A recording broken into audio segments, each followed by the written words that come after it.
that there's going to be an event taking place at a venue. The advance team assignments are made, and there is a 5-day process to conduct walkthroughs, coordinate with staff, local staff, and whether it be campaign staff or the protectee staff, and then with local law enforcement on where the perimeter is going to be, the size and the scope of the event, how many attendees there are going to be, if it's an indoor rally, outdoor rally, what sort of assets are available locally, what sort of assets the Secret Service can bring to bear, and what the scope of the event that the staff is trying to accomplish. So to that point, how many agents were recommended or requested as opposed to how many were assigned? So I'm not going to get into specifics of how many were assigned, but those numbers that were requested were provided. And how many local agents were involved in the preparation, if you will, that you talked about, that 5-day preparation? So there were a number of local agents from the local office, as well as agents from the former Trump detail that were involved in that advance process. Do we have a number? I do have a number. I'm not going to release that number in this setting. You're not making this easy for us. This is a shocking incident on the former president's life and an appalling instance of political violence and a threat to our democratic values. I'm thankful that the former president is on the mend. And again, I'm grieving for the family and friends of Corey Compatore, who lost a loved one in this shooting and now know the unbearable pain of gun violence. I really hope this serves as a reminder about our responsibility to attack policies, not personalities, to be honest and truthful, and to treat one another with dignity, respect, and thoughtfulness. And with that, I yield my remaining time to Ranking Member Raskin. Thank you, Ms. Brown, for those very powerful and moving remarks. Director Cheadle, we don't want to lose a presidential candidate to an AR-15 attack. We cannot lose a presidential candidate to an AR-15 attack, and we can't lose any more citizens to AR-15 mass violence, mass shootings. And we certainly don't want an attempted AR-15 assassination or assassination attempt to set off political violence or riots in America. So this is deadly serious business. The vice-ranking member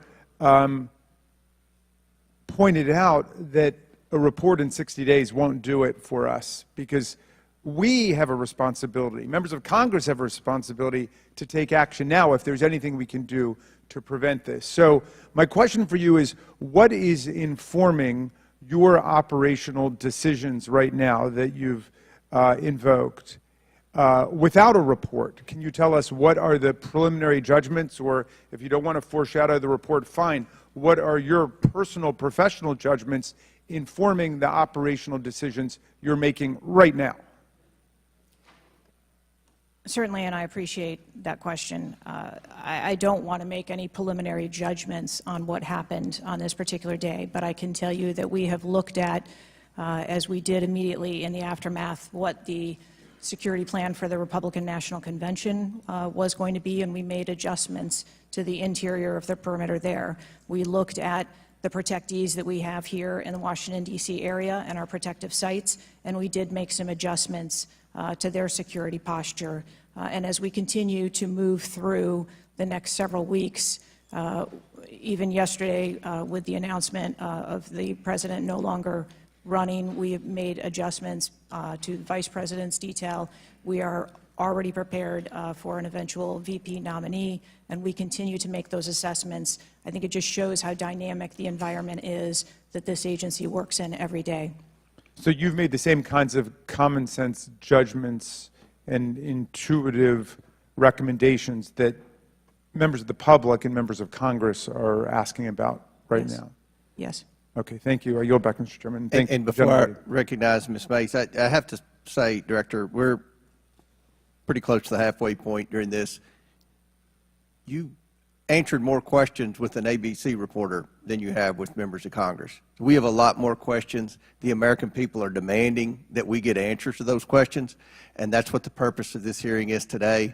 So I'm sure a lot of the questions that have already been asked are going to be asked again, and hopefully we can get some answers to those questions. I strongly implore you to answer those questions. You're here with a subpoena, and we expect you to answer the questions. Chair now recognizes Ms. Mace from South Carolina. Thank you, Mr. Chairman. Director Cheadle, the American people are watching, and they're wondering if there are any questions you can answer honestly today. So, Director Cheadle, I have a series of questions, very specific questions. I want very specific answers. Most of my questions are going to demand a yes or no answer. Do you understand? I do. Okay, my first question. Both sides of the aisle today have asked for your resignation. Would you like to use my 5 minutes to draft your resignation letter, yes or no? No, thank you. Was this a colossal failure? It was a failure. Yes or no? Was it a colossal failure is the question, yes or no? I have admitted this is a terrible. This is a yes or no series of questions. Was this a colossal failure, yes or no? Yes. Was this tragedy preventable, yes or no? Yes. Has the Secret Service been transparent with this committee? Yes. Would you say the fact that we had to issue a subpoena to get you to show up today as being transparent, yes or no? I have always been eager Yes to or no? come You didn't and want to talk answer to the question. committee. We had to issue a subpoena to get you to show up today. That is not transparent, by the way. You stated earlier, Secret Service is not political. Is that correct? Yes. Okay. Would you say leaking your opening statement to Punchbowl News, Politico's Playbook, and Washington Post several hours before you sent it to this committee as being political, yes or no? I have no idea how my statement got out. Well, that's bullshit. So, Mr. Chairman, I would like to ask unanimous consent to enter into the record articles by Punchbowl News, Political Playbook, Washington Post, all done at 5:24 a.m., 6:12 a.m., 6:34 a.m., a solid 3 to 4 hours before this committee got your statement. Without objection, so ordered. Okay. Is the Secret Service fully cooperating with our committee? Yes. Okay, you say you're fully cooperating with this committee. On July 15th, this committee sent you a list of demands of information that we wanted. Has the Secret Service provided this committee a complete list of all law enforcement personnel that were there that day? Have you done that? Have you provided a list to the Oversight Committee? Yes or I no? will have to get back to you on that. That is a no. Have you provided all audio and video recordings in your possession to this committee, as we asked on July 15th? Yes or no? I would have to get back to you. That is a no. You're full of shit today. You're just being completely dishonest. Mr. Completely Chairman, dishonest. Chairman, I want to, I'm Come gonna on. we have to continue. maintain decorum in this committee, Any, no matter how have you provided upset we any and all get. memos to this committee that we've asked you on July 15th? Have you provided all memorandums within the Secret Service? I would have to get back to you on that. That is a no. You are being dishonest or lying. Like you're being dishonest here with this committee. These are important questions that the American people want answers to, and you're just dodging and talking around it in generalities. And we had to subpoena you to be here, and you won't even answer the questions. We have asked you repeatedly to answer our questions. This isn't hard. These are not hard questions. Have you provided us all communications from the Secret Service related to that day and that rally? Have you provided this committee? We've asked for this information on July 15th. Have you provided any of this information that this committee has asked of the Secret Service? Any of it? I'll have to get back to you on Have that. you even read this letter that we sent you? Did you even read this? Yes. Okay, and you have said you don't know, you have no idea. Well, the answer is no. We haven't gotten a single document or piece of information or data from you or your agency in related to the rally that we have asked you for. So, was this attempted assassination of Donald Trump a failure of training or execution or both? I think that those are answers that we need to Training, examine. execution, or both? Which one? I think those are answers. All we right. need How to many determine. how many Secret Service personnel have lost their jobs due to this colossal failure? At this time, none. How many Secret Service personnel have been required to take a refresher course on how not to let people shoot Donald Trump?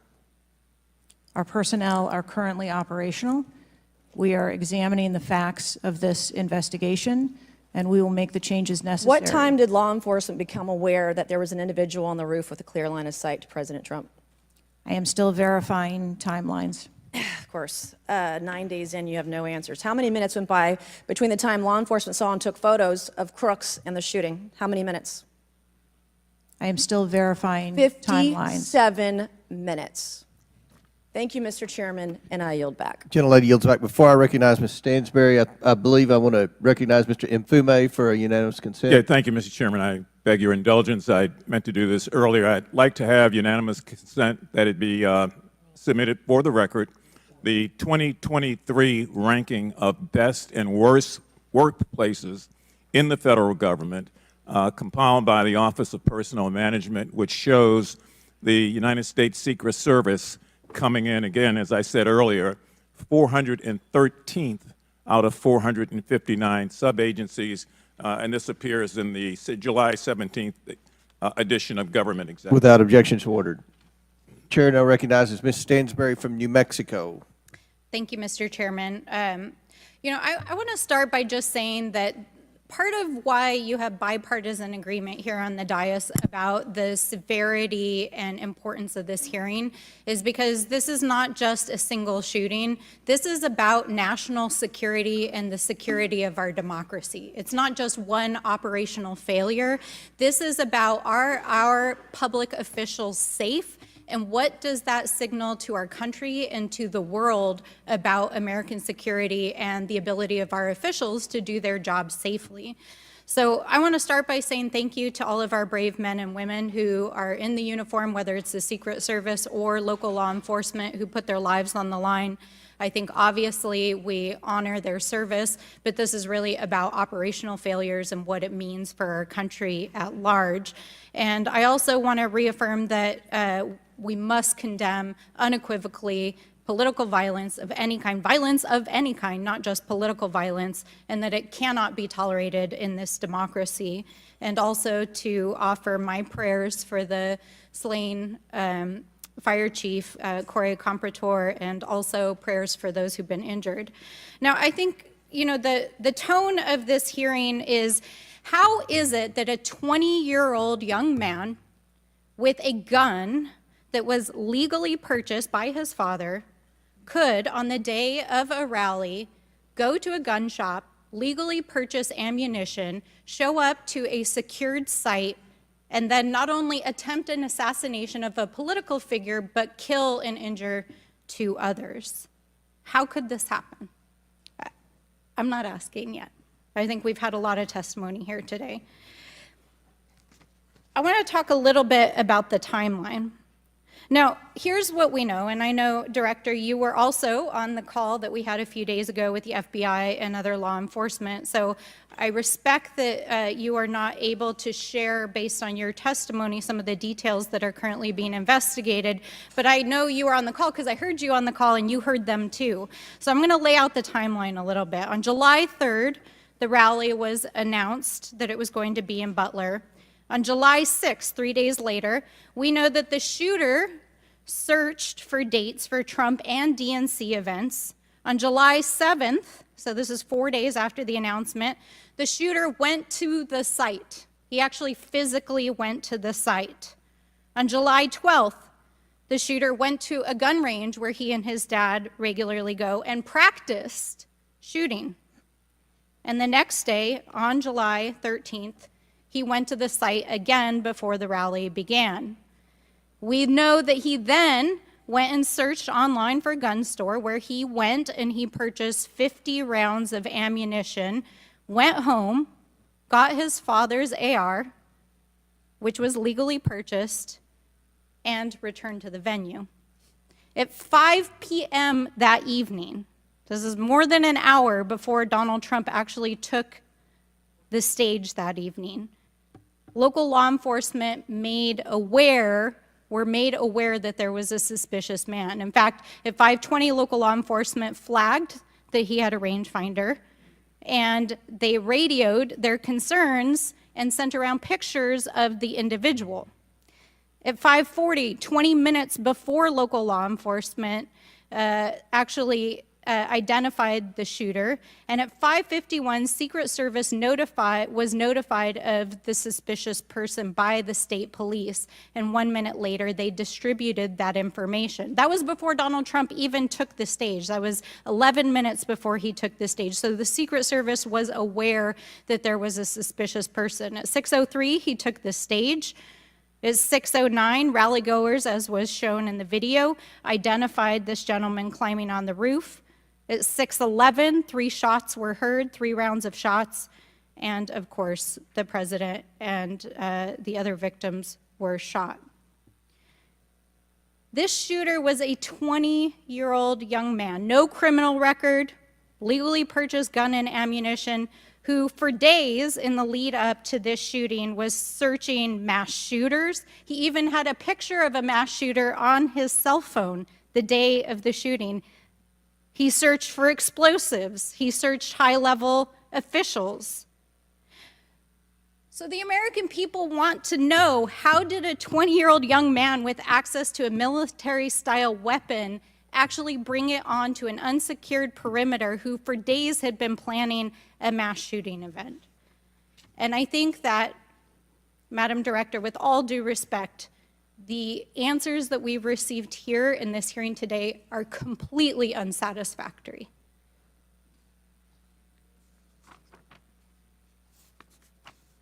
How could this happen?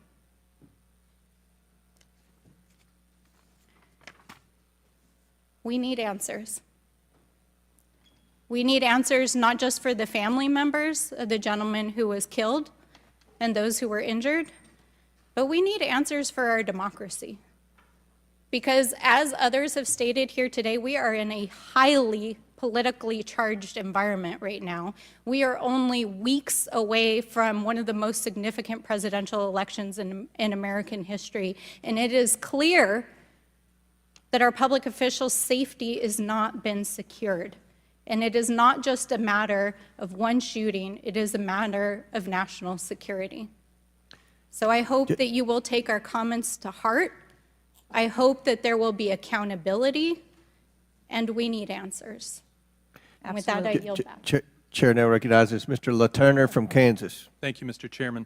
Director Cheadle, I have a question just right off the bat. Something that you've bragged about repeatedly is that you've increased protection for the 36 individuals that the Secret Service is also entrusted with. Is that correct? I think I stated that we currently have 36 protectees, and that we continue to make evaluations on where those levels of protection are provided. You've mentioned specific increases in protection that you've provided for some of those individuals, correct? Correct. Based on what? Well, some of it has been as a result of the tragic incident that occurred on the 13th. We went back and reassessed where we were at in providing protection and wanted to make sure that we were not, overlooking anything considering this most recent incident. So the Secret Service needed to learn that allowing a rooftop 150 yards away from a protectee, not putting that in a perimeter, not having someone guarding that roof, that information is new to you, and it's caused you to increase protection to other folks that are under your care? I think it is prudent, after any incident that occurs, to go back and take a look at your current practices and see if there is anything that needs to be done differently. It's inconsistent, because what you said earlier to Mr. Turner was that the protection that you were offering to President Trump was in line with the current threats, him being a former president, him being a nominee of a major political party, the threats from Iran, the protection that you're providing him was adequate. Do you stand by that statement? Yes. Okay. Do you think it's a problem that the Americans' trust in the federal government is an all-time low? Do you think that's a problem? I think that it's unfortunate. I don't know why you're quibbling with my word. Is it a problem or is it not? I think the American public deserves to have trust in their federal government. Okay. I don't know why you're being difficult. It's a simple question. Are you concerned about the increasing prevalence of conspiracy theories going on out there right now? Yes. I am too.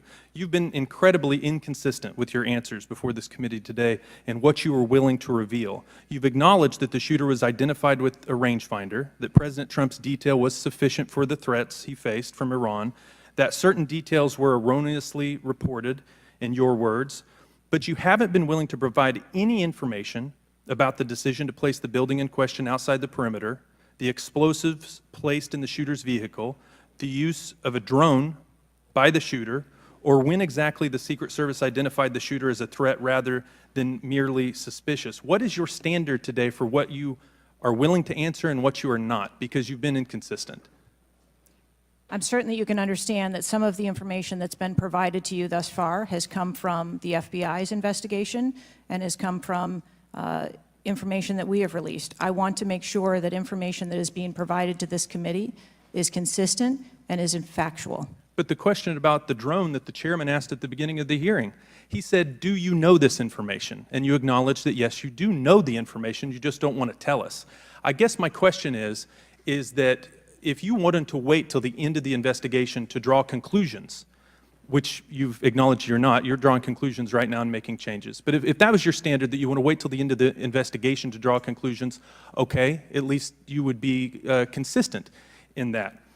But what we're wanting to know today, and what would dispel some of the conspiracy theories out there, what would increase trust with the American people, is for you to let facts out, for you to tell us what you know. And I want to understand from you, why is that a problem? Why is it inconsistent with a quality investigation to release to the American people today at least the information that you know for sure? Because you certainly know for sure more information than you're willing to give us today. I have released that there was a failure and that there are gaps that we need to make sure that they don't happen again. That's not acceptable. That's not enough. That doesn't quell any conspiracy theories out there. In your 27 years of experience, would you have been concerned about an elevated location within 150 yards of a protectee that did not have a Secret Service presence? Just based on your experience. What I can tell you is that every site and every venue No. is I'm advanced asking differently. for your experience. Looking at this situation, would that have been of concern to you? Or would you have agreed that it's fine, it doesn't need to be covered? What I have explained today You're is not going that to answer. there was... Is it true that at 5:45 p.m., approximately 18 minutes before President Trump took the stage, the Beaver County Emergency Services Unit noticed the shooter on the roof and photographed him? Is that a fact or not? That is the information that I have from the FBI's report, yes. You haven't been willing to share whether or when this was communicated to the Secret Service, so I'd like to get into the difference between suspicious activity and threatening activity. Is it suspicious or threatening if an individual is seen around the perimeter with a rangefinder? Is that just suspicious? That could be termed as suspicious. If that same individual with the rangefinder is found on a rooftop, is that still just suspicious, or is that considered threatening? That could be termed still as suspicious. All right, my time is over. Mr. Chairman, I yield back. Thank you. Chair now recognizes Mr. Frost from Florida.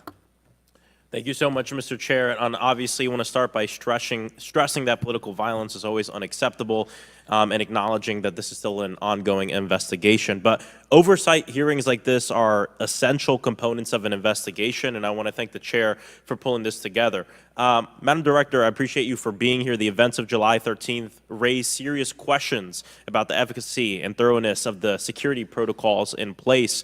The gravity of the fact that an unsophisticated gunman was able to secure his perch and take a shot at a former president despite multiple layers of security and intelligence are not lost on me. Before I came to Congress, I used to work advance for a major political candidate and have interacted with many different law enforcement agencies on large political events like the one that just happened. How many times was the Secret Service alerted about a suspicious person at the July 13th campaign event prior to the first shot being shot? I don't have an exact number to share with you today, but from what I've been able to discern, somewhere between 2 and 5 times there was some sort of communication about a suspicious individual. To the Secret Service specifically? Mm-hmm. According to reports, the shooter was photographed twice by security officers prior to the shooting. A police officer saw the shooter on the ground and reported him with a photograph as a suspicious person. Multiple local law enforcement officers identified the shooter, radioed that he was acting suspiciously near the event's magnetometers. A local law enforcement tactical team saw the shooter on a roof and notified other security services and also photographed him. One police officer who photographed the shooter saw him scoping out the roof and carrying a rangefinder. My question is, and you've answered this, but why, or you haven't answered this, why wasn't the event paused right then? Again, I'm not clear on the timeline of when the Secret Service shift and the counter sniper were notified. But of an earlier, individual Madam on the Director, roof. earlier you said that the Secret Service would have paused the rally if they identified a threat. Correct. So why wasn't it paused? Because I have to assume that they did not know that there was a threat when they brought the president out on the stage. I feel like this is a breakdown in communication between local law enforcement, you all, and other actors at the rally. And again, as someone who's worked on these, I understand that there's multiple people with multiple decision, with the ability to make different decisions on the ground. I've taken over the last week, I've spoken with a lot of folks in local law enforcement in my district and across the country that I've worked with before, and other people have brought up concerns around being able to communicate with or with Secret Service during these big events and having their flags taken seriously. I do believe that if Secret Service believed that there was a legitimate threat, that they would have paused the rally. My concern is before that something was flagged and it wasn't taken as seriously as it should have been taken. So I think this shows an issue with communication, and I want to know, Madam Director, what you intend to do to fix that, not in 60 days, but now. We're in the middle of a presidential election, obviously a former president who had an assassination attempt, another rally goer who was killed due to this gun violence. We now have a presumptive nominee of the Democratic Party who's also historic, first black woman to be running for president. And so I am worried about everybody's life. What do you all intend to do to fix this communication breakdown and making sure that you actually take what local law enforcement, local folks are saying more seriously? We take what local law enforcement relays to us seriously. Let me just be clear on that. As far as the communication. But not this time. We always trust our law enforcement partners and have a great relationship with them. We are looking at whether or not there was a communication breakdown. If that was the case, we will take steps to ensure that we correct that because, to your point, we cannot have a communication breakdown. Madam Director, does you mentioned that the perimeter of the event did not include the rooftop where the shooter was. Does your responsibility and the Secret Service's responsibility to protect a principal stop at the perimeter of an event? Our responsibility is to ensure the safety and security of the event itself and the protectee who is attending that event and the personnel who are protecting. So you would say the fact that the rooftop was outside the perimeter is not an excuse for what happened, saying that it was outside the perimeter of the event? I am not offering that as an excuse. Okay. Thank you. I yield back. Gentleman yields back. Chair now recognizes Mr. Fallon from Texas. How did a 20-year-old loner with a week's notice pick the absolute best location to assassinate President Trump when the entire Secret Service missed it? Director Cheadle, in your leadership, your agency got outsmarted and outmaneuvered by a 20-year-old. How can we have any confidence that you could stop trained professionals from a nefarious nation state? Those are absolutely questions that we need to have I know they're answers questions, to. but you know, the fact of the matter is we can't have that confidence. Director, do you have the ability personally, and do you have the authority to beef up security of any of your protectees? Yes, I do. Okay. So were you also aware there was a credible threat President Trump was facing? He was facing a heightened security threat to a foreign adversary? Yes. Okay. So given that there was an increased threat to President Trump's life, was he provided a full security complement akin to what a sitting U.S. president would receive? He was provided a full complement of security based on the threat assessment that we had. That's not my question. And the venue. My question is, if he'd been the sitting president, would he have had the same security he had on July 13th, or would have been beefed up? There is a difference between the So sitting he didn't. president So your answer is he didn't. and continuity of government Okay. and the So responsibility he that we did have. not. Okay, there wasn't a CAT team, a full CAT team on site. There wasn't counter-surveillance teams on site. But this is the thing. You just said you had the ability to beef up the security. You knew about the threat, and you didn't. And that's as telling as it is chilling. We have satellite images from the Butler Fairgrounds. Have you visited the site? No, I have not. 9 days and you have not visited the site. You should have been there that night. Did you talk to, that evening, did you talk to the team, the heroes that surrounded the president? Did you call them that night? They were still operational working. So that's an for answer is protection no. Did you call them the next of the day? president. Yes, I spoke with You them. called them the very next day, not the day of, or was it 72 hours after? I don't know the timeline, but I spoke with Okay, them because you're under oath. immediately I following. think it was 72 hours after. You waited 3 days. What is immediately clear is that there are a number of structures that need to be secured. Of these, Director, other than the first, immediate 4, what's the most dangerous site that should have been secured? Because Security 101, you got to mitigate the high ground. Yes. Okay. Do you know what the next most dangerous site, what was the closest structure to the president, other than the 4 immediate ones that you had your counter sniper teams on? There are a number of structures around that event site. You know who the shooter knew? The shooter has visited the site 2 more times than you have, and he had a drone, and he picked the AGR building. So you said, do you remember in an ABC interview you did that you didn't have people on the roof of the AGR building because you were worried about safety because of the slope? I recall that statement. Okay. Does the Secret Service have written policy you can share with us about slope roofs? No. Okay. So why'd you act like there was one? Because is it your practice to comment on enormous events of enormous national implications when you're ignorant of the facts? That's rhetorical. So here's this thing with the slopes. You go all up to like 1812, you can go to a 112, which is about as flat as you can get without it being completely flat. And you're saying that there was a danger, safety concern there, but the problem is, Director, you put your counter snipers on a 312 roof, which is steeper than the 112. And by the way, the 112 is ADA compliant. You can build a ramp for a wheelchair on a 112 roof. So these are nothing but pathetic excuses, and they make no sense, and they're a bunch of cow dung. All the law enforcement I've spoken with over the last 9 days are amazed that the AGR rooftop was not secure. And you want to know why? Because it's dangerous.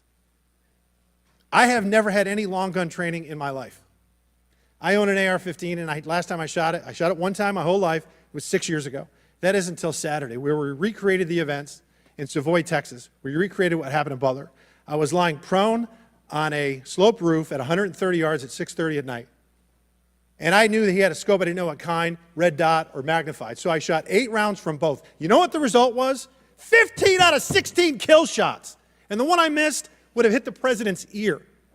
That's a 94% success rate. And that shooter was a better shot than me. It is a miracle President Trump wasn't killed. Corey Comparatore's life is over because that damn shooter made it on the roof. And it wasn't the roof that was dangerous. It was the nut job on top of the roof. You know what else is dangerous? I believe your horrifying ineptitude and your lack of skilled leadership is a disgrace. Your obfuscating today is shameful. And you should be fired immediately and go back to Garden Doritos. Mr. Chairman, I yield back. Chair recognizes Ms. Lee from Pennsylvania. Thank you, Mr. Chair. I'd like to thank the chair, the ranking member, for coming together and holding this hearing. But I have to say, I don't think any of our concerns have been addressed today, and what little we've learned has not inspired much confidence. I will just say that we obviously can't allow the violence we're seeing in this country become the norm or a commonplace, but that seems to be where we're heading.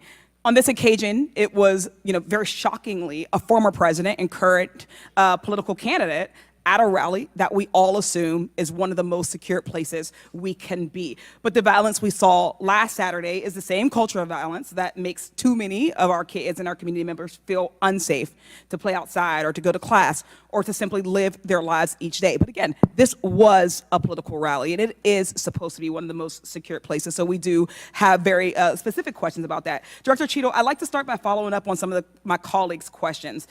My colleagues, Mr. Krishnamurthy and Mr. Frost, highlighted a number of points that showed the shooter presenting an active threat. So I'd like to ask you, Director Cheater, to clarify what the protocol is for postponing or canceling an event based on a threat, and how the events on July 13 didn't meet those standards. So again, I think we're talking about the distinction between suspicious behavior and a threat. And at the time that this individual was identified, they were displaying suspicious behavior. I'm still waiting for interviews from the FBI to determine what it was that identified that individual as suspicious and what those behaviors were. To that question, does suspicious behavior vary between different events? For instance, if we have an event with a president, would there not be a heightened standard for suspicious behavior? I think that there are a number of ways that someone could be identified as suspicious, and it doesn't matter whether it's at a rally or an indoor event or who the protectee is. I think it's up to law enforcement or citizens to identify someone as suspicious. Okay, thank you. According to the Associated Press, at least 6 different agencies, including 2 sheriff's office, local police, state police, as well as fire and emergency rescue officials were involved in securing the rally in Butler. When there are so many teams that are collaborating, who takes the lead and how is that determined? The Secret Service is responsible for the security of the site and the coordination. And that was the case on July 13th? Correct. Okay. Changing gears, in 2024's appropriations budget, the Secret Service was given a little over $3 billion, which was about $78 million above what was requested. For 2025's budget, you've requested yet another increase. How much of these funds goes towards training and improving protection procedures? I would have to get back to you on the training aspect of it, but about 30% of our budget is for protection and facilities and training. But clearly the problem can't be a lack of funding. So what exactly do you see as the core problem that led to this failure, that led to your agency being outgunned by a 20-year-old using his father's gun and acting on his own without a particularly sophisticated plan or technology? I think that we are waiting to determine exactly what those failures or failure was so that we can make sure that the Secret Service is stronger after this. So we've heard a lot today that you can't answer because it's an ongoing investigation, that you're still figuring out the details, and that you won't answer basic questions. You've said 60 days for the investigation, but I simply don't think that's acceptable. Do you really plan to keep avoiding questions and the American people's questions, ours and the American people's questions, for the next 60 days? I'm not avoiding questions. I want to make sure that I am providing factual and accurate information. Certainly, but is there no in-between, right, between what is obviously a fact and what you can surmise from the details that you already have? I assure you, when I have a full and complete report of what took place on that day, I will certainly come back and make that available. Certainly. Studies indicate that the United States is experiencing increasing levels of political violence and tension. Does the Secret Service see increasing political violence as a threat to its work? And if so, how is the Secret Service adapting its strategies and protocols to account for increasing political violence? We are constantly evaluating the threats that we receive and monitoring that, and we make adjustments on a daily basis to our protectees based on what those threats are and what actions we need to take. Yes or no? Do you believe that stricter controls on the availability of assault weapons would make it easier for the Secret Service to fulfill its missions of protecting public officials? I think the Secret Service is tasked with providing a safe environment, which is why we put into place a number of mitigation factors. Certainly, but do assault weapons make it easier or harder for you to do your job? I think that any weapon makes it difficult for us to do our job. Okay, I yield back. Chair now recognizes Mr. Donalds from Florida. Thank you, Chairman. Director, real quick, at what time was Secret Service aware of the active threat against President Trump? Director, what time? So the Secret Service was aware that there was an individual who had been identified as suspicious, and that individual was attempting to be tracked down. At what time? I don't have a specific timeline other than to tell Director, you, it's been 9 days. I understand At what that. time? I want to make sure that I give you factual information, sir. Director, have you talked to the agents on the ground that day?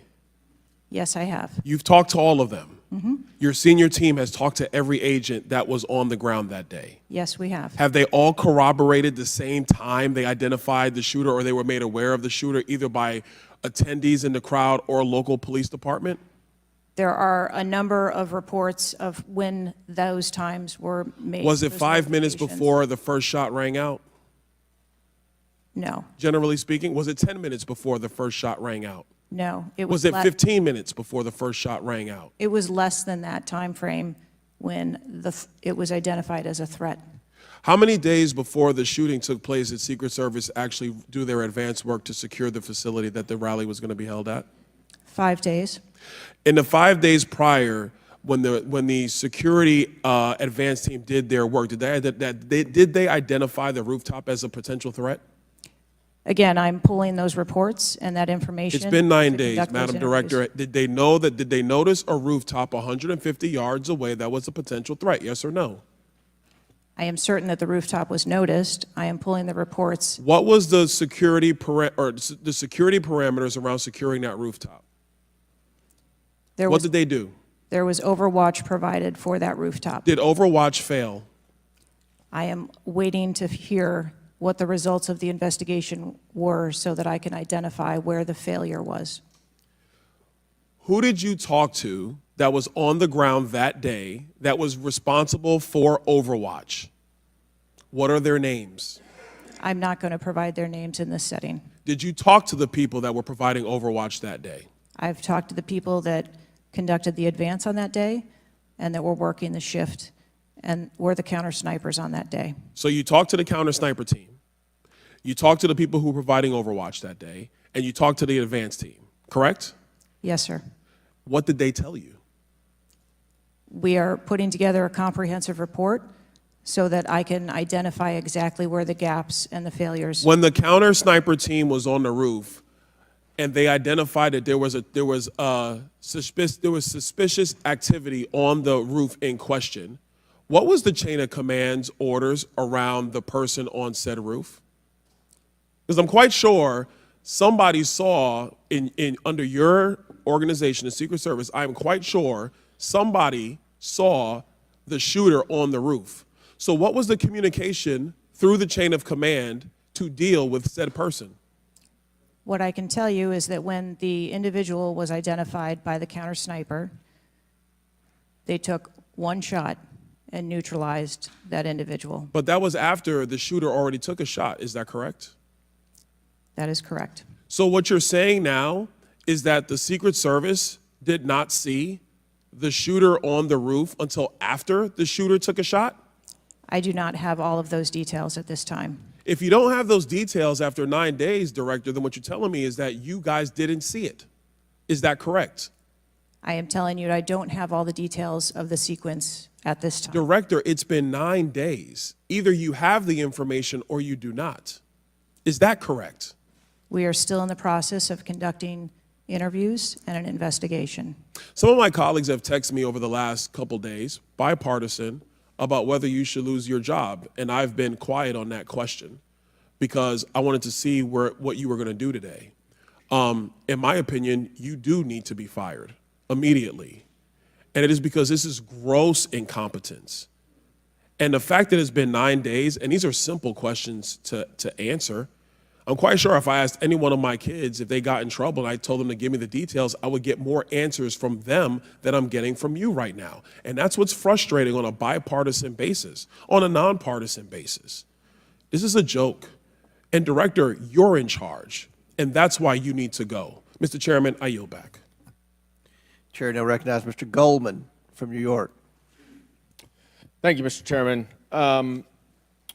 Director, I want to follow up and just understand a little bit why there is so much information about this out in the public, including some from you and your communications team, and yet you're here pursuant to a subpoena under oath in front of Congress, and you're unable or unwilling to answer some of those same questions. Can you just explain why you are answering so many fewer questions here than you have to the media?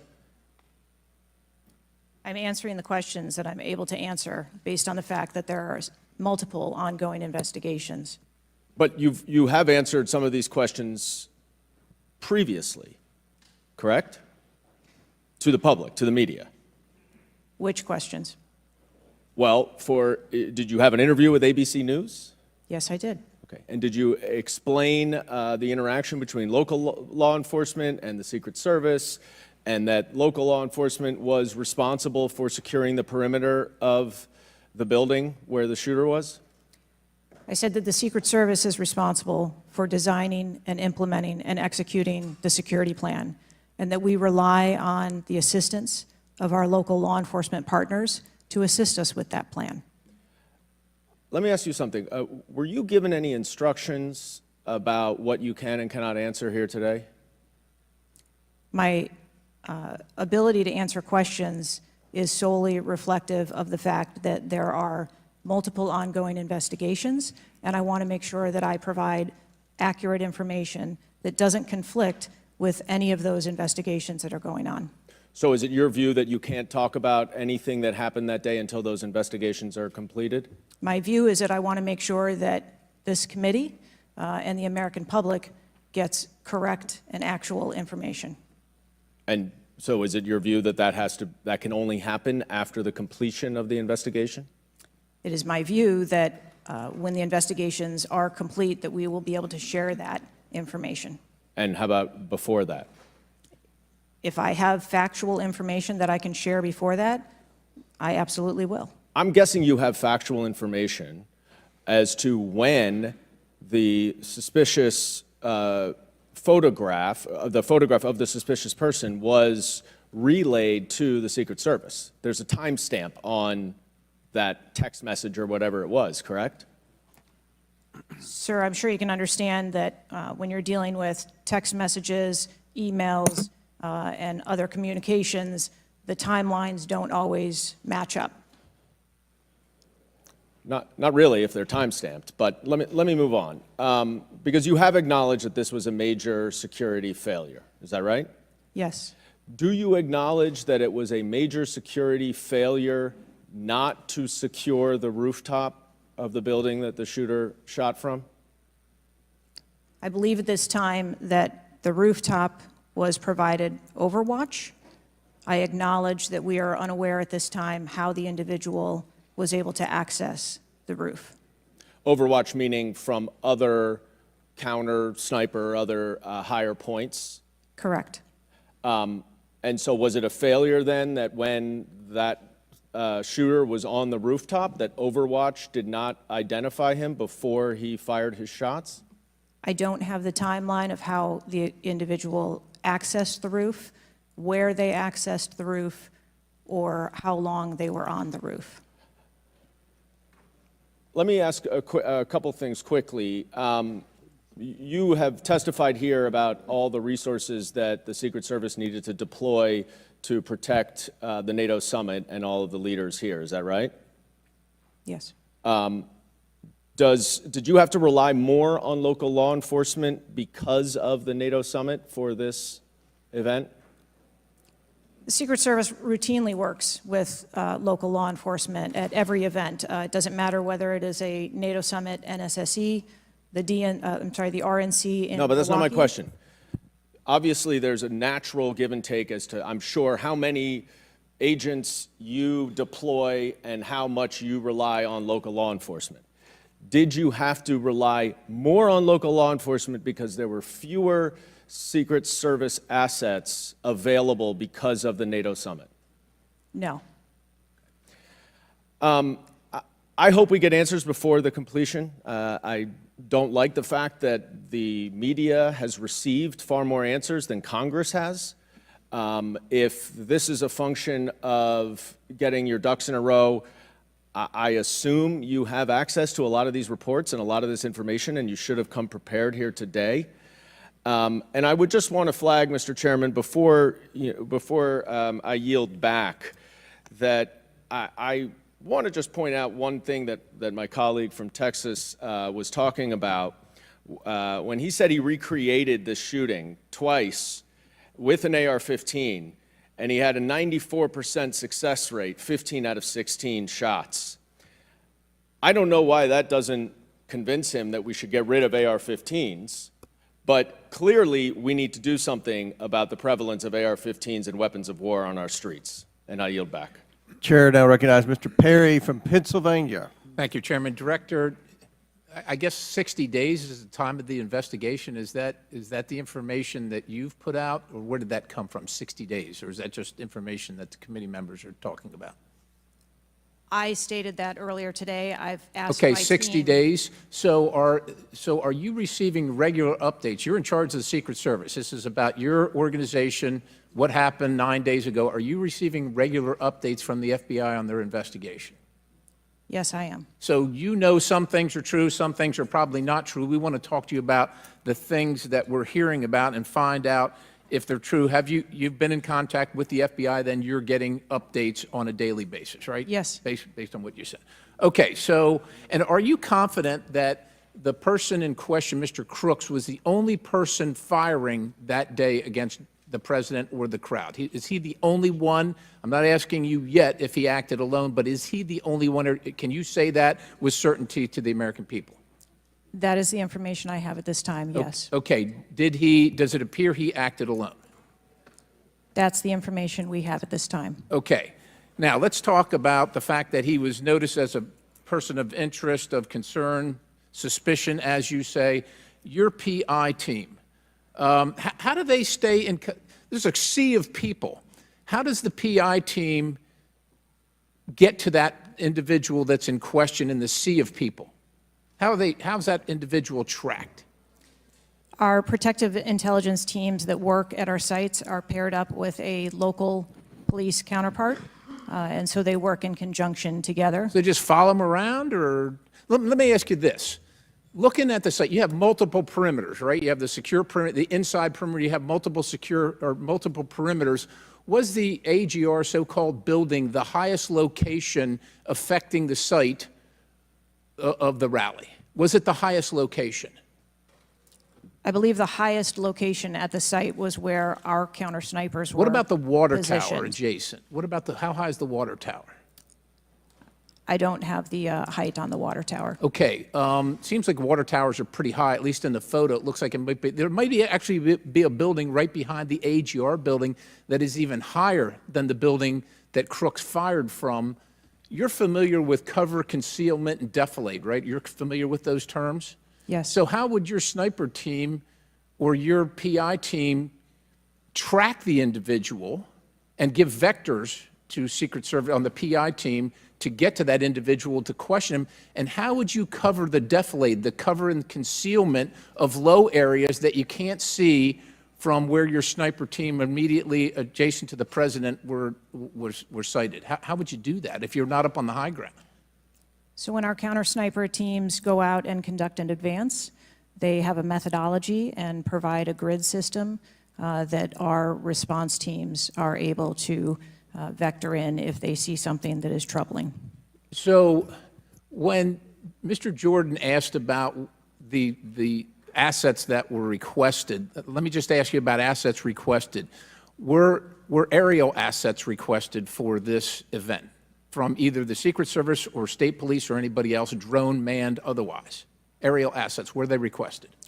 I can't speak to what the local Just asking police if they were may have requested. conversations with the local police, but I can tell you that the assets that were requested from the Secret Service for the site that day were all granted. But were aerial assets requested? I didn't ask if you used them or what you used. Were they requested? Overwatch was requested and that was Aerial. provided. Is that aerial? Because Overwatch could mean on the water tower or not on the water tower. Can you be specific, ma'am? I'm running out of daylight here. I understand. If you're asking me about specifics, whether or not there was... Is it not clear what I'm asking you? Were aerial assets requested by the president, by Secret Service, by anybody? Were they requested?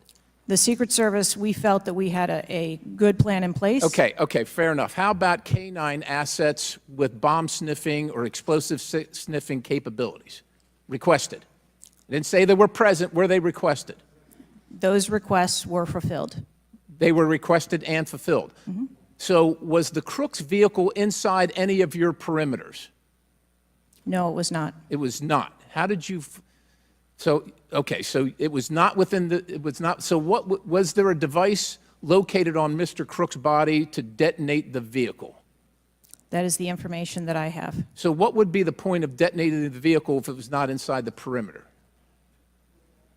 I have no idea what Mr. Crook's motivation was. Ma'am, the fact that you haven't, I'll close with this, Mr. Chairman, haven't even visited the site, I understand there are other things going on, but the culture of your organization, the culture, that doesn't, do you know how tall the president is? How tall is the president? President Trump, how tall is he? I don't, he's over 6 feet tall. I don't have the Okay, so exact- do you assign agents based on their ability to cover physically and carry, if necessary, the President of the United States? When you assign them to this mission, is that a parameter that is considered? I assign agents to work our protectees that are capable and have been trained by the Secret Service. I understand they're trained, but if you're not tall enough, it has nothing to do with, we're not mad at you, but if somebody's 7 feet tall and you're 5 feet tall, there's going to be a delta there that is problematic in protecting the protectee. And I'm asking, is that a consideration when these agents, not saying you, but when they're assigned to the protectee? The agents that are assigned to our protectees are perfectly capable. Okay, ma'am. So of the providing culture is what I'm protection. concerned about, because the primary objective here seems to be something other than securing the site, securing the principal, and securing the people at the site. And that's the concern based on the answers that you've given today so far. Without a yield, Mr. Chairman. Chair now recognizes Mr. Moskowitz from Florida. Thank you, Mr. Chairman. Thank you for this hearing. I want to thank the subpoena that you sent. I want to thank Ranking Member Raskin and your work, the letter you sent to the committee. And I also support the creation of a commission to get to the bottom of what happened. Director, I just want to give you an honest assessment of how this is going for you today. Did you happen to catch the hearing many months ago in education where there were a bunch of university presidents and Elise Stefanik asked a very easy question and couldn't get an answer? Did you see that hearing? No, I don't think I did. Okay, well, let me tell you, it didn't go well, and the short end of that story was those university professors all resigned. They're gone. That's how this is going for you. This is where this is headed, okay? This is, I don't know who prepared you for this. I don't know how many times you've testified in front of Congress, but a president was almost assassinated live on television, not just for Americans, but for the world to see.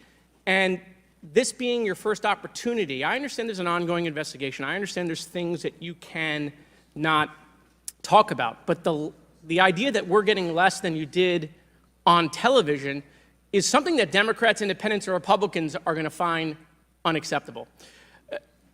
My high school, Marjorie Stoneman Douglas, was on the list of mass shootings that Representative Raskin held up. That very day, the school resource officer, a police officer, did not run into the building. He hid in the stairwell while the shooter was in the building. He stayed outside, never helped, okay? He also directed other officers who showed up on the scene not to go into the building. When it was determined that the failures in response and training, and that the sheriff fired nobody in his agency, Governor DeSantis then removed that sheriff. I supported the removal. So here's my question. You said there's going to be accountability. I understand you don't want to give us names. When you say that, are you telling the committee that once it's concluded, you're prepared to fire the people on the ground who made poor decisions that day? I'm prepared to take the actions necessary. No, that's nonsense, okay? Accountability, the failure was human. That doesn't mean they're bad people. It means they failed that day, and a former president was almost assassinated, okay? Are you prepared to fire the human failure on the ground? Yes or no? When you have the names of where those failures were, they're people. It's not like a piece of technology failed. It was people who failed that day. Are you prepared to fire them? I don't have an answer as to whether it Well, was then how can there be people- accountability if you're not prepared to fire someone? And the reason why your name is going to be the person who's held accountable, the reason why members in this committee are calling for resignation, and I join in that, or for the president to fire you, is because you're saying there's going to be accountability, but you can't commit that people are going to get fired. Let me ask this question a different way. If Trump had been assassinated that day, if the gunman had succeeded, okay, would you have come and tendered your resignation?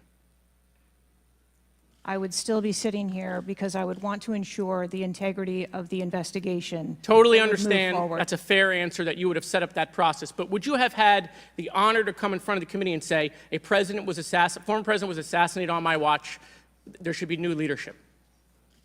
I think that I have admitted that there was No, that's what I'm asking. grave Would you have failure tendered your resignation if he had been killed? that occurred on my watch, and I am accountable for that. Okay, but would you have tendered your resignation if he had been killed? I think that I've admitted that I've taken accountability and will take responsibility. Okay. Well, let me ask I want to follow up on Representative Connolly's question, in which he asked about guns, and you were not willing to commit that makes your job harder. This is not about the Second Amendment. If there were over 400 million guns on the streets, if all of those guns were machine guns, would that make your job harder to protect people? Again, I think weapons that are out there. If all make of our those job- guns were rocket-propelled grenades, would that make your job harder? Yes, sir. Yes. Okay, thank you. Perfect. This is not a trick question. Thank you. Okay. I won't ask the other 15 things I was going to do. I was going to do drone strikes, but it's okay. So that's all we were asking. It creates a challenging environment. It has nothing to do with the Second Amendment or people's rights, but it does make your job harder. So credit to Representative Connolly for asking that question. One last thing, Mr. Chairman, and I'll conclude. You know, there was a question asked, is an Iranian assassin more capable than a 20-year-old? And I have been tough on Iran. I probably have more resolutions on Iran than almost anyone in Congress. But I can tell you it isn't Iranians walking into schools and grocery stores and movie theaters and churches. It is 20-year-olds, right? And some of them are mentally unstable. And they have access to guns. And they're domestic terrorists. Someone talked about Christopher Wray. Christopher Wray has talked about domestic terrorism.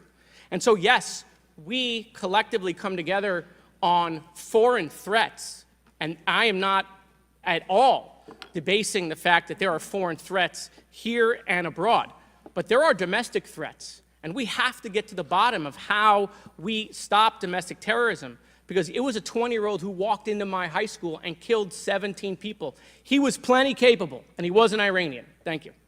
Chair now recognizes Mr. Timmons from South Carolina. Thank you, Mr. Chairman. Director Cheadle, we've asked you a lot of questions and haven't really got a lot of straight answers. I have intentionally created a line of questioning that I think that you can answer. So the first question is, do you agree that the allocation of Secret Service resources should correspond with the risk profile of any given event? A higher degree of risk at one event should get more resources. Is that fair? That is fair. Okay. And when two events occur at the same time in the same geographic vicinity, that the risk profile of each event should be taken into account, and whichever event is greater risk should receive greater resources. That is correct. Okay, so I'm going to go over the Trump event. So this was publicly announced July 3rd, Butler, Pennsylvania. The venue is an outdoor fairground, open air, no existing security. The crowd size was expected to be tens of thousands. It ended up being over 20,000. There were general and specific threats from foreign adversaries. As the chairman of intelligence remarked, Iran has said they want revenge, as well as when President Trump was in office, he made a lot of people mad, terrorists to be included all over the world. And, you know, President Trump is the former president and the future president. So I would say that that is a fairly high-risk event. Would you agree? Yes. Okay, let's conversely, the First Lady had an event at a casino in Pittsburgh, just a few dozen miles away. It was a dinner for the Italian Sons and Daughters of America. It was publicly announced on July 10th. What's interesting is that the casino is actually extremely secure. They already have magnetometers existing prior to this event even being announced. It was in a ballroom. And the size of the crowd, a mere 400. There were no specific threats. There may have been general threats. And the asset is the First Lady. Those seem like there's a huge disparity relative to risk. Would you agree? Yes. Okay, thank you. Multiple whistleblowers and various media outlets have reported that the Pittsburgh field office of the Secret Service allocated 12 additional post standers to the First Lady's event and 3 additional post standers to the Trump rally. Is that correct? There were no assets that were diverted from the First So Lady's no. This is a very visits. simple question. I'm not asking if anyone was diverted. Did the First Lady's event that was relatively secure, especially compared to Trump's rally, get 12 assets? And did the First Lady's event get 12 assets and Trump's get 3 from the Pittsburgh field office? That's a yes or no The question. If you don't number- know, don't answer it. I mean, if you The don't know, don't number answer of it. personnel that were allocated to both of those events were comparable to the risk at both of those events. Wow. Really? So you think that the Pittsburgh casino, 400 person in a ballroom with ingress egress through probably a very well-guarded parking garage was 4 times more dangerous than a 20,000 person rally on an open field with the former president and future president? You think that that's 4 times more dangerous, the casino event? I didn't say that at all. Well, they got 4 times the resources from the Pittsburgh field office, who was likely in charge of the final walkthrough for both events. I mean, we've continually highlighted the failures of the Secret Service at the Trump rally. And, you know, you have the former and future president getting shot. You have multiple injuries, 1 fatality.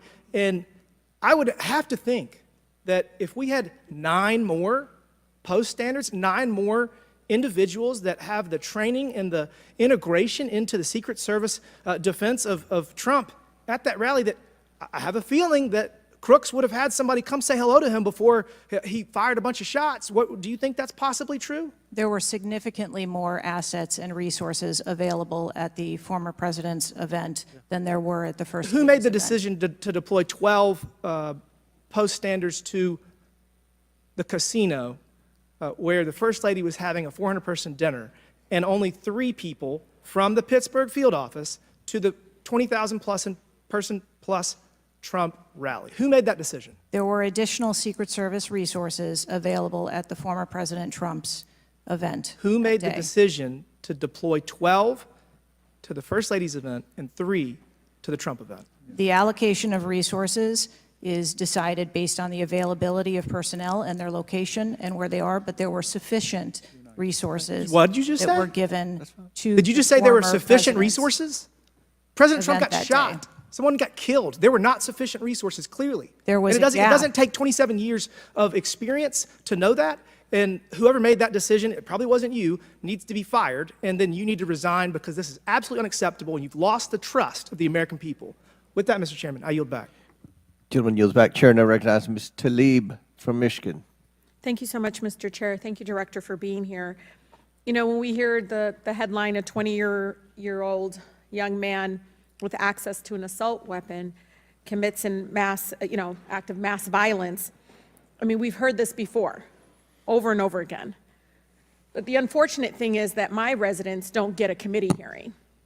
We have not had one committee hearing about the over 260 mass shootings that we've had, killing hundreds of people, injuring hundreds, changing their lives forever. And don't get me wrong, to many of my colleagues, I mean, I watched, and even the pool of blood, the screams, it was horrific. But it made me think about the images I saw after mass shootings at schools, grocery stores. I mean, I think of Buffalo, New York at a supermarket where a racist gunman killed 10 shoppers with an AR. In El Paso, AK-47 style assault rifle killed 22. In Florida, in Parkland, Florida, 17 students and teachers murdered, again with an AR. In Pittsburgh, at a place of faith, Tree of Life Synagogue, 11 murdered. And don't get me about Newton, Connecticut, which still breaks my heart. 26 murdered, including 20 elementary school children. This year in Michigan, we've had, Mr. Chair, 2 mass shootings. 21 shot in Detroit. One of the most horrific shootings we've seen. 2 killed at a splash pad in Rochester Hills, Michigan. 8 shot there. Again, an assault weapon used. But the difference here is the former president gets a hearing in his attempt to assassinate, but our residents don't get a hearing about mass shootings, about gun violence in our country. You know, Mr. Chair, I ask this wholeheartedly. You know, they don't have Secret Service to protect them. They don't. I don't have these mass agencies protecting our kids in the schools or the supermarket, or movie theaters, or going to a block party in Detroit. I don't have that. We don't have that. But I can't believe we're just going to focus on that and not the fact that we're hearing yet again in the headlines a 20-year-old young man having access to an assault weapon, a weapon of war many of my veterans say they have to be trained to use. But he can get it, wasn't safely stored by the parent, grabbing that gun, and innocent lives were lost. Director, I know you got asked about this, and I think it's important, though, you know, for us to hear this. But how difficult is your job when there's such easy access to assault weapons in the streets? I think the job of a Secret Service agent and officer is incredibly difficult. I think the environment we deal with every day and the dynamics of the threat environment is incredibly difficult. These are brave men and women who put their lives on the line, and a day like we had on July 13th is a day that no one in my agency ever wants to have as their responsibility. It is an incredibly difficult job. Yeah, I immediately thought of the children in the audience. I mean, when you think about going to a rally with your family, again, their lives are forever changed. The incident are never isolated. I really believe these incidents are never isolated. And I know Detroit Free Press had reported that the 20-year-old Pennsylvania shooter looked up the 2021 Oxford High School shooting in Michigan. Can you comment on what information this shooter was looking up in regarding the tragedy of Oxford High School, where it took 4 of our high school youth there? I'm sorry, I'm not able to. The FBI has those details. So you can't even tell us, I mean, was he looking at the type of weapon? How many? Yeah, unfortunately, I don't have those details. Do you have, I mean, did they share that with you, though? I don't have the full content of what his searches were. I think that they are still in the process of examining all of his devices. Okay. Again, you know, again, the impact, I want to be really serious about this. The impact on our families is more than just this political rally, Mr. Chair. We have to talk about this, even if we're in disagreement. Let's talk about it, because I've seen statistics that show that we could be saving lives now if we ban these weapons of war from being able to buy it at the local store down the street. I mean, we just can't continue to allow this to happen. And unfortunately, my residents are not former presidents of the United States. They don't get a hearing. They don't get Secret Service, any of that. And even among those that are expressing the failed in the system, they just deserve better. They truly do. Thank you, and I yield. Chair now recognizes Mr. Burchett from Tennessee. Thank you, Mr. Chairman. Ms. Cheadle, the shooter was set up on the roof of the AGR International building, as we know. Was the roof identified as a potential vulnerability days before the rally? To my knowledge, yes, it was. Were agents or officers inside the building? If so, what floor were they on? We had local police officers inside the building. The roof looks like it's a tin roof. How did no one inside that building hear someone moving on top of a metal roof? I don't have the details of all of the interviews that have been conducted yet. When will you have those? I have been asking, and I want to have that information as soon as you do as Okay. well. Why did Secret Service fail to block the line of sight from that roof? I think that the Secret Service put together a plan where they were counting that roof in as part of their overwatch, and that was the plan that they had put in place that day. If you weren't going to put a security personnel on the roof, why not at least use drone technology or aerial surveillance to monitor the rally? There are a number of times that we do use drone technology. I'm not speaking specifically to this event and what was utilized or not. There are times when drone technology is available and helpful at events, and there are times when it is not appropriate. Do y'all use Signal? Do you personally use Signal to communicate with any official from the White House? Signal on your phone? Oh, on occasion, I'm sure that there are people that use Signal, yes. Okay. Do you use it to speak with the White House? Use Signal? No, I do not. Okay. When was Thomas Crooks first identified as a person of interest? Let me help you. At 5:10, he was spotted with a rangefinder at 5:51. And when did Secret Service notice him? Again, I don't have those specific timelines, but it was a relatively short period of time. Let me help you. 5:52. Ms. Cheadle, why was President Trump allowed on stage 10 minutes after the Secret Service spotted a suspicious individual? That seems to me to be the worst thing of all. Of all the breakdown in all this communication, all the BS you've been feeding us here today or not feeding us, that seems to be the question. So as I've stated before, there are a number of events where suspicious people may be identified. That doesn't necessarily. Ma'am, I submit to you, you got a guy who's going to be the next president of the United States. He's on stage. I've been to these events. We've all been to these events. A car backfires, and there's a 15-minute dadgum wait. That's not acceptable. Did the Secret Service tell President Trump they'd spotted a suspicious individual before he was shot? I am unclear as to what the communication was with the former president Okay, at that I'll time. take that as a no. Did y'all deny President Trump's request for more security, yes or no? And when was the most recent request for additional security? The rally request for security, all of those requests were fulfilled. And were there any personnel redirected to Jill Biden's rally? No. Who made the decision on the direction of agents at either one of those rallies?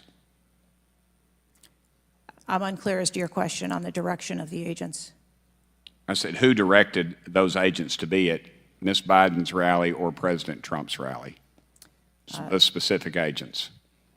So there is a methodology in which agents are available for assignments, and they are assigned based on either geographic location or logistics or flight. Ma'am, I appreciate all that, but that methodology about got President Trump killed. Was the security detail guarding President Trump a temporary detail?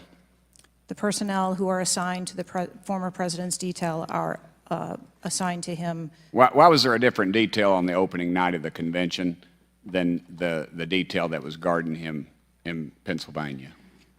The president has a very large permanent protective detail assigned to him.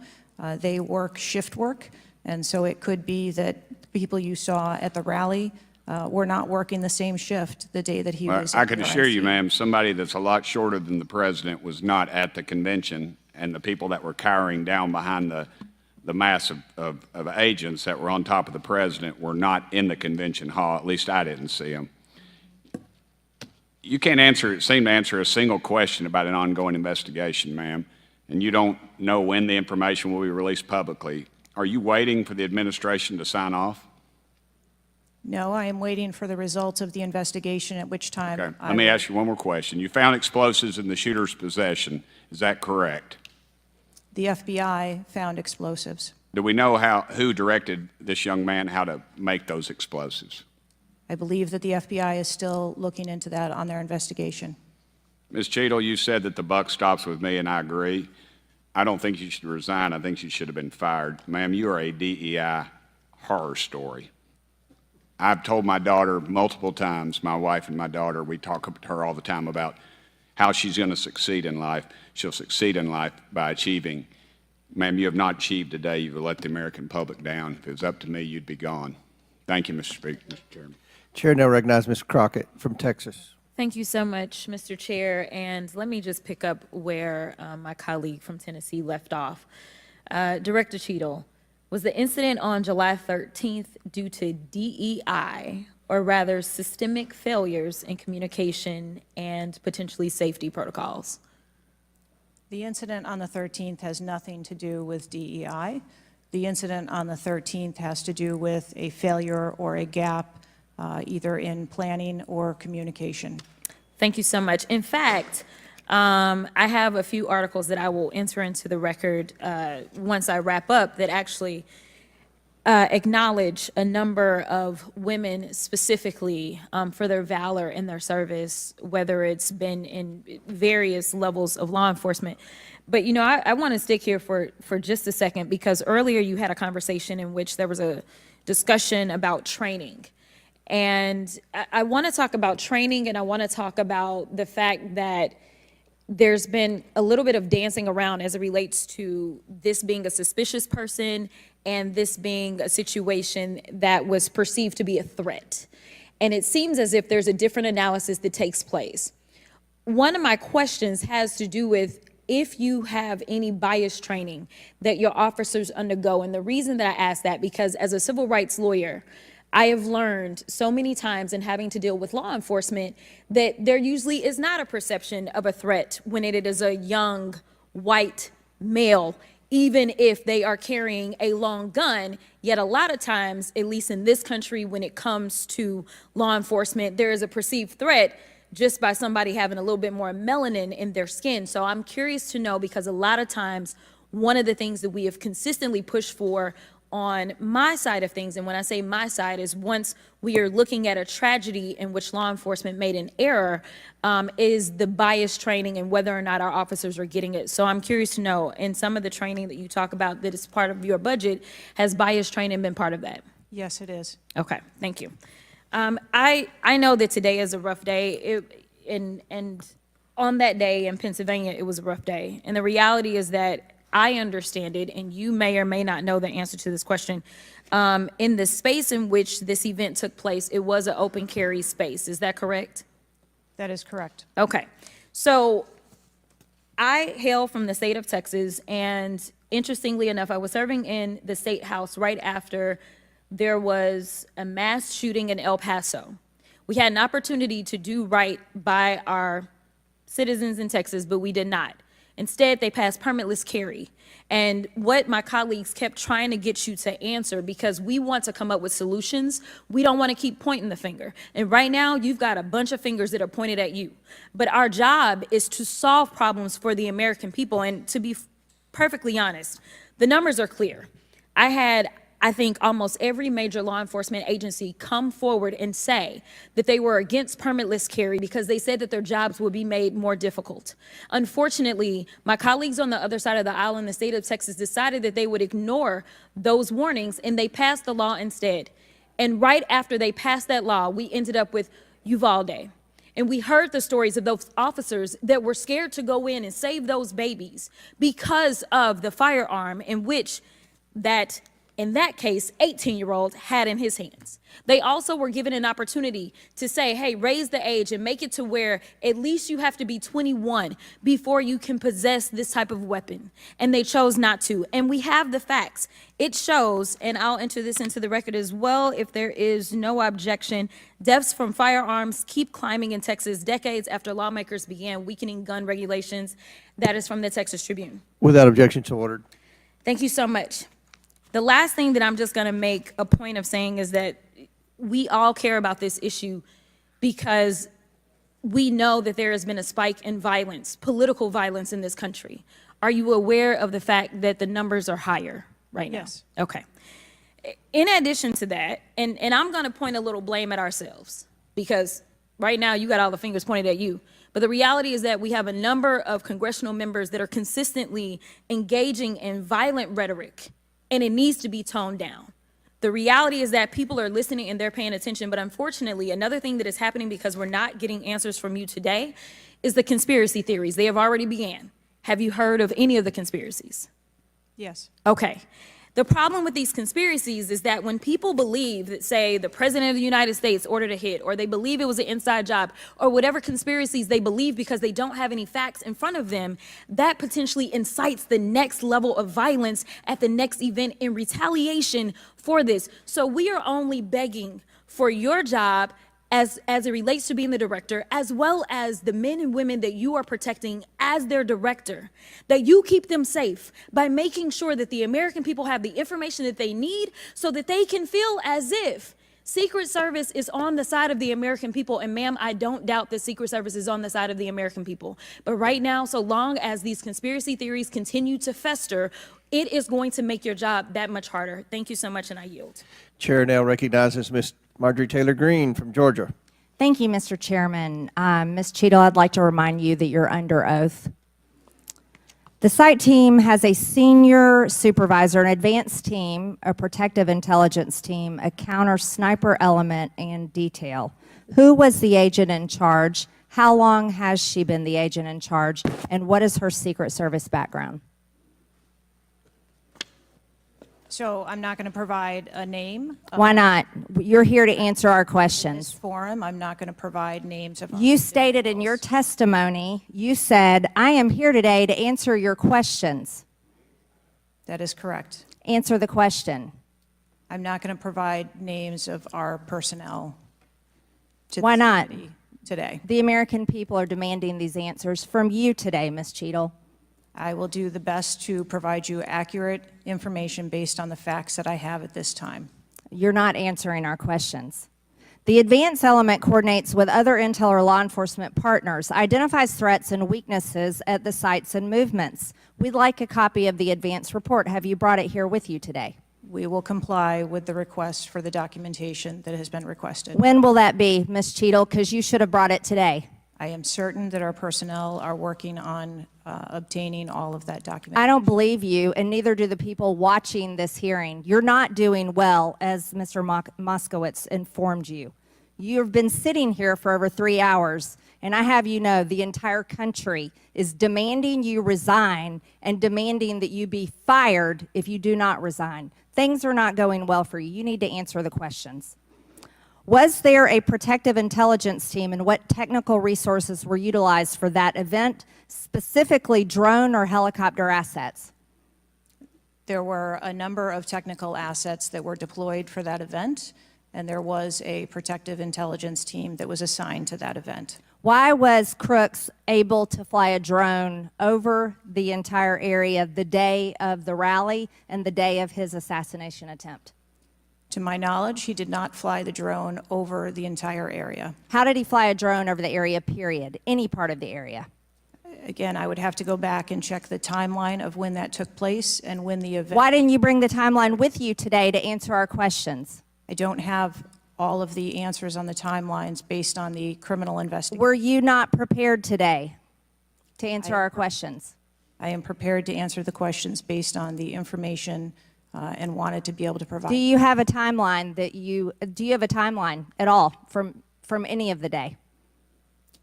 I have a timeline that does not have specifics. That's shocking. That is absolutely unacceptable. That means you are a failure at your job. Let's talk about things that are prohibited in Trump rallies. And I've been to a lot of Trump rallies. Backpacks and bags, bicycles, firearms, any type of weapon, or any other item determined to be a potential safety hazard, like a rangefinder would be one. At 5:10, Crooks is first observed by one of the snipers, AGR Sniper 1, at the building. 5:10, President Trump was shot in the face at 6:11 p.m. 5:28, AGR Sniper 1 takes a picture of a bicycle and 2 bags. Those belong to Crooks.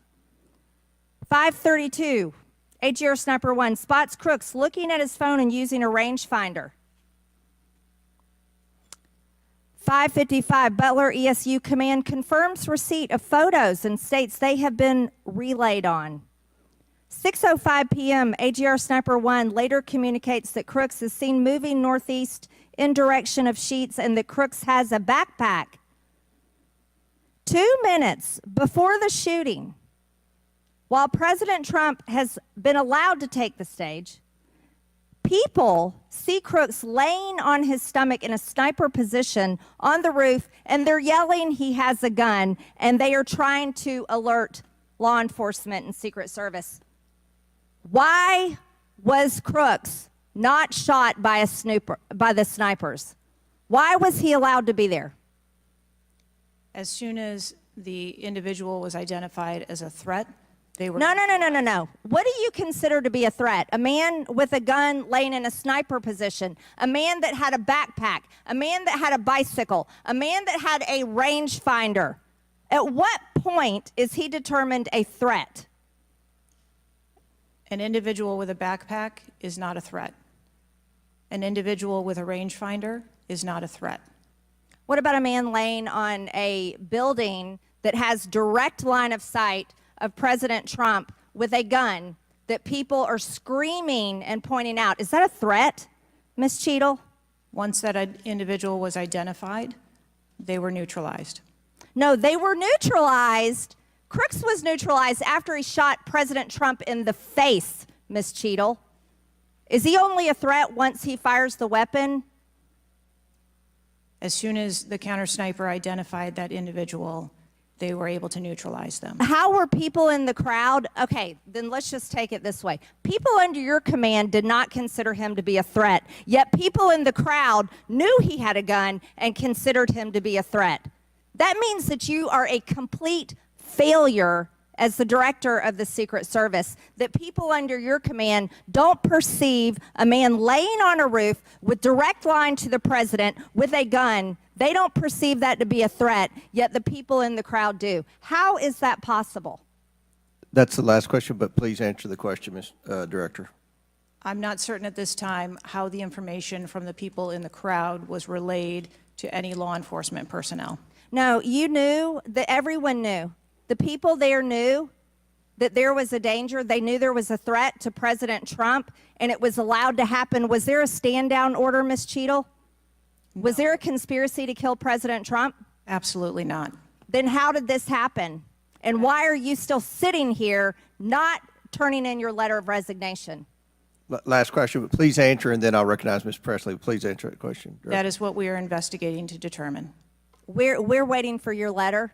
We are waiting for your letter of resignation, and you really need to consider doing that before you leave today. Thank you. Chair now recognizes Ms. Presley from Massachusetts.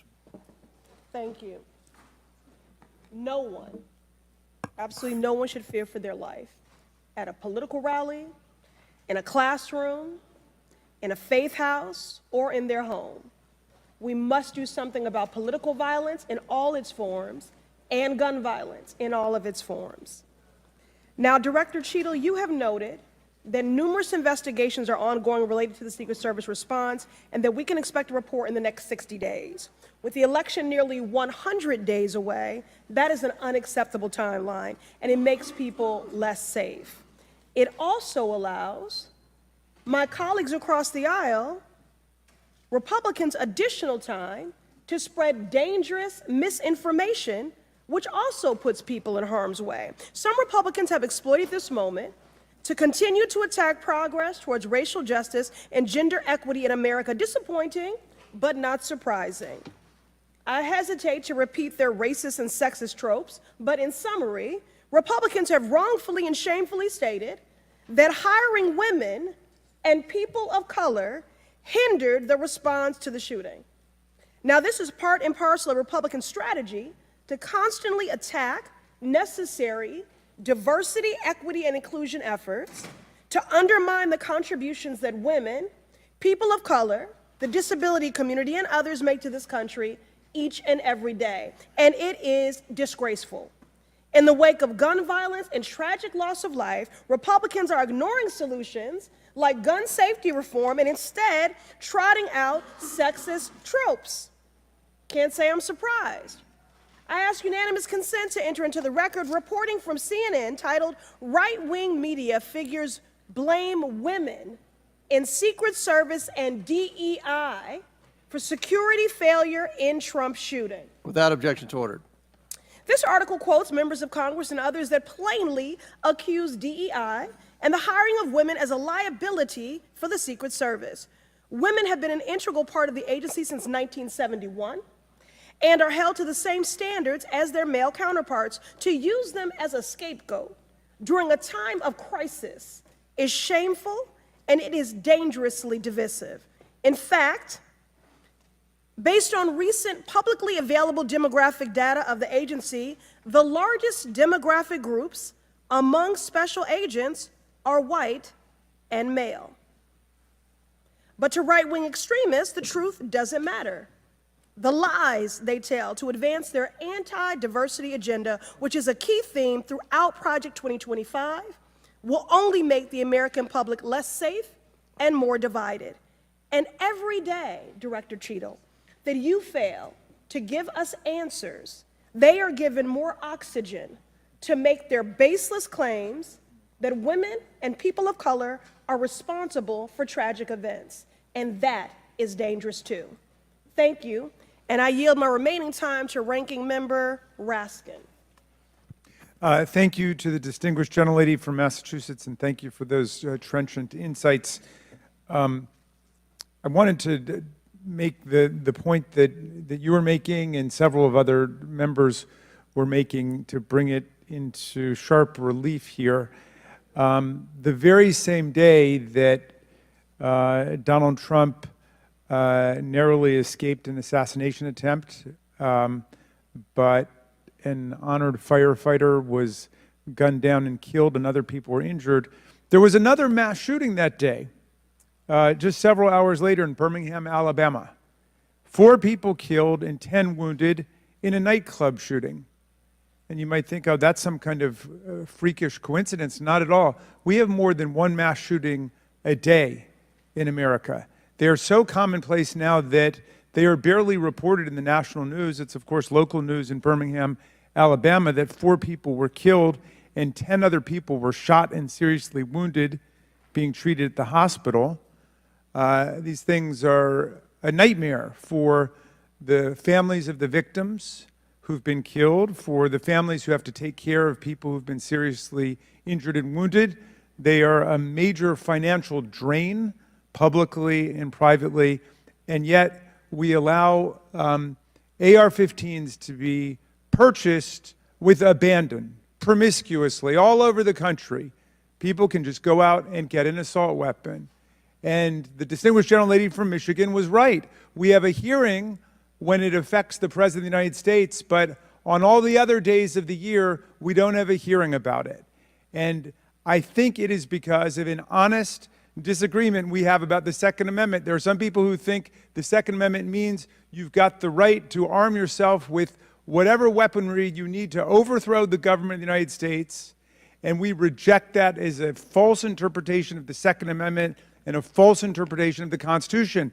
We can ban assault weapons. We did it back in 1994. It dramatically reduced these mass shootings, and when that ban was lifted, the mass shootings went up through the roof again, and we've shown it. And so just like we're demanding real answers and real action from the Secret Service, let us demand real action and real answers from ourselves about the nightmare of mass gun violence, which puts America into a category all its own when you compare us to the countries in the European Union or Canada or other similarly situated countries. There's nothing like what we're going through. So we've got to act on the Secret Service to protect ourselves against political violence, and we've got to act as a Congress to protect ourselves against AR-15 violence in America.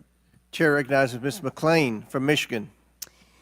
Thank you, Mr. Chairman. And first of all, I want to thank the Secret Service agents, those who work tirelessly to protect our president, and specifically those agents who did not hesitate to jump in front of President Trump. And my heart goes out to the family of the Comptoir family and the people at the rally who are still recovering. On the other hand, the Secret Service has a leadership problem, and it falls on you. And although I appreciate your hollow words that the buck stops here, I was actually hoping for some answers. Director Cheadle, you must answer to the American people if you want to stay in charge. It's really, really simple. You want to keep your job, right? Absolutely. Okay. The best way to keep your job is to answer the questions, not play this shell game, not sing the Slim Shady song, wasn't me. I mean, come on. How long did you prepare for this hearing? I've been preparing for this hearing over the weekend and into last week. Okay, 5 days, 6 days? As soon as I was notified. And how long was that? About this hearing. Okay, 4 days? I began preparing. 4 days, 3 days? I'm not sure the date that I got the letter asking me to be here. What are you sure of? Are you sure the color of your hair? Are you sure the color of your suit? I'm just, like, tell the American people, what are you sure of? You don't even know when you started preparing for the hearing? I mean, the biggest hearing of your life, and you have no clue? You can't remember when you started preparing for this hearing? Can you understand why those words seem hollow to the American people who are supposed to entrust their faith in you? I assure you, the moment I received notification. But you can't remember. You got a little Alzheimer's, dementia going? I mean, what, you can't remember. I have several active investigations going on and an operational agency to run. Okay. All right. But you want to take accountability, right? The buck stops with you, right? I am taking accountability. Super. Then let's start with trying to answer some questions. You keep referring to the FBI. When asked how many shell casings were on the roof, you referred to the FBI. When asked if there were explosives in the car, you referred to the FBI. When asked if Crooks was acting alone, you referred to the FBI. See a common theme here? I can go on and on. My question is, who at the FBI should I speak with? Wait for it. Wait for it. The FBI is responsible for the criminal Is there a investigation. name? I'm not certain. I'm not certain. Who at All the right, here we go. FBI I'm is not running the certain. I investigation. don't know. Let me ask a different question. Have you been in communication with the FBI? Yes, I have. With whom? I speak with the director and the deputy director. Okay. And what have they shared with you about this investigation? So I'll give you an opportunity to answer again. Did they share with you how many shell casings were on the roof? They have shared with me the evidence Did they they've collected. share with you how many shell casing were on the roof? Yes. Okay, how many were there? I would refer to the FBI for their How investigation many were there? and their information that they need to share in their investigation. So they've shared the information with you, you just don't want to share the information with us, correct? We have concurrent investigations that are going on. So they have shared this information with you.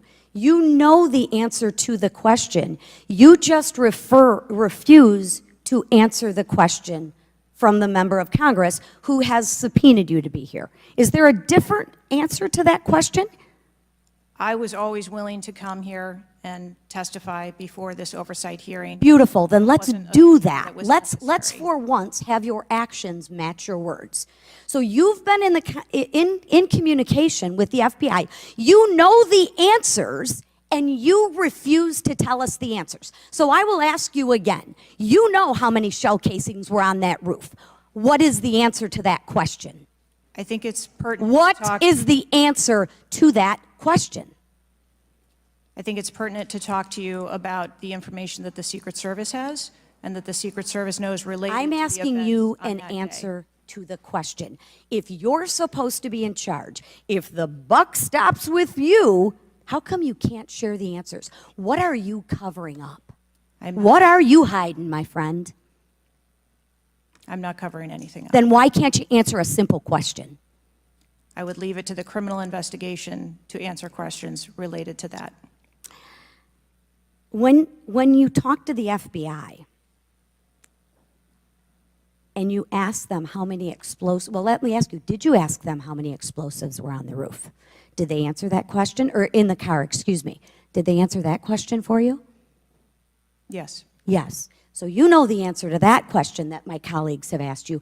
But again, you refuse to give us the answers. You're playing this wasn't me. Well, I submit to you, if you can't, and it's not a can't, it's a won't. It's not a can't. It's not a I don't know. It's a I choose not to answer the question. Well, let me tell you, Ms. Cheadle, if you're going to lead, you need to lead. If you want to be in charge, then answer the question or step aside and have someone with the courage and the guts to answer to the American people the questions that they deserve answers to. And with that, I yield back. Chair now recognizes Ms. Boebert from Colorado. Thank you, Mr. Chairman. I'm going to continue down that vein. You have been here sitting today, Director Cheadle, definitively able to dismiss erroneous information and speculation. However, you are refusing to answer questions that we now know that you have the information for. You are saying that you are wanting to answer questions that the Secret Service has information to. Well, ma'am, you are the Secret Service. You are the director. You have said that you are the best for the job. So, I'm going to ask you some questions now knowing that you do have answers from the FBI, whom you have been passing the buck to this entire day. And I'll start with something that, maybe the FBI doesn't know because it has to deal with you personally. You said you spoke with President Trump after the assassination attempt. And I want to know, did you apologize to him directly for nearly having President Trump killed? Yes, I did. I appreciate that. I appreciate that you recognize that this was your failure. Now, since the assassination attempt you are under oath, reminding you, have you communicated with anyone at the White House on an encrypted messaging app like Signal? Yes or no? No, I have not. Are you willing to surrender your personal phone for analysis? If I am required to do so. Okay. I will look into making that request because I would like to see your personal phone to see if you're communicating over encrypted messaging apps. Have you ever turned down enhanced security requests from Donald Trump's detail, his special agent in charge, Sean Curran? Have you ever turned that down? No, I have not. Have there been, has your team, has the Secret Service? Maybe not you personally. I believe, as I mentioned earlier, there are times when requests are made for And you have assets, denied them. They have been denied. and a denial doesn't Has the Trump necessarily campaign mean- made requests for additional assets that have been denied? Denial doesn't mean vulnerability. Have there been additional requests for enhanced security at Mar-a-Lago? We have made a number of enhancements to. You confirmed that there were security. bomb-sniffing dogs that were provided. You failed to confirm if there were aerial security surveillance assets that were provided. So yes or no? Was that provided? At the rally? At the rally, yes, ma'am. We had Overwatch provided at the rally. You've confirmed that the assassin was identified as suspicious 57 minutes prior to the shooting. Was the suspicious individual ever approached by an agent? Was any contact ever made with him? Not to my knowledge. Is that the standard protocol for someone who is identified as suspicious? The protocol would be to locate the individual and. And you said that conduct he an was interview. located 2 to 5 times approximately? No, I said that the information was passed potentially somewhere between 2 to 5 And he was never times. located by an agent? To my knowledge, that individual was not located by an agent. We have dozens of rally goers who have identified him and not one agent on the ground. There are many, many, many agents on the ground, local law enforcement, Secret Service. No one was able to identify him and have sights on and see him. What I'm saying is that the agents that were on the ground at the time, I have no knowledge that they were able to interview him or locate him. Thank you. Was there a local law enforcement officer who approached the roof and saw the shooter and saw that he was present on the roof? That is the information that has been shared with me. Have you spoke to that local law enforcement officer? No, I have not. Are you going to? It is part of a criminal investigation that the Are you going to- FBI is interviewing those individuals. Were agents stationed on the water tower? No, Why? that would not be something that would be included in a security plan. Has the man who is reported to have been present wearing a gray suit who allegedly requested a photo of the dead body of the assassin on top of the AGR roof been identified? I don't have that information. Is that something that you've heard of? No. Were ATF agents present at the rally? To attend or to work? To work. Not to my knowledge. How long did the counter sniper have crooks in his sights before the shooter opened fire on President Trump? I don't have that specific timeline. Will you be able to tell us if he communicated with other agents on what he was seeing through his sights?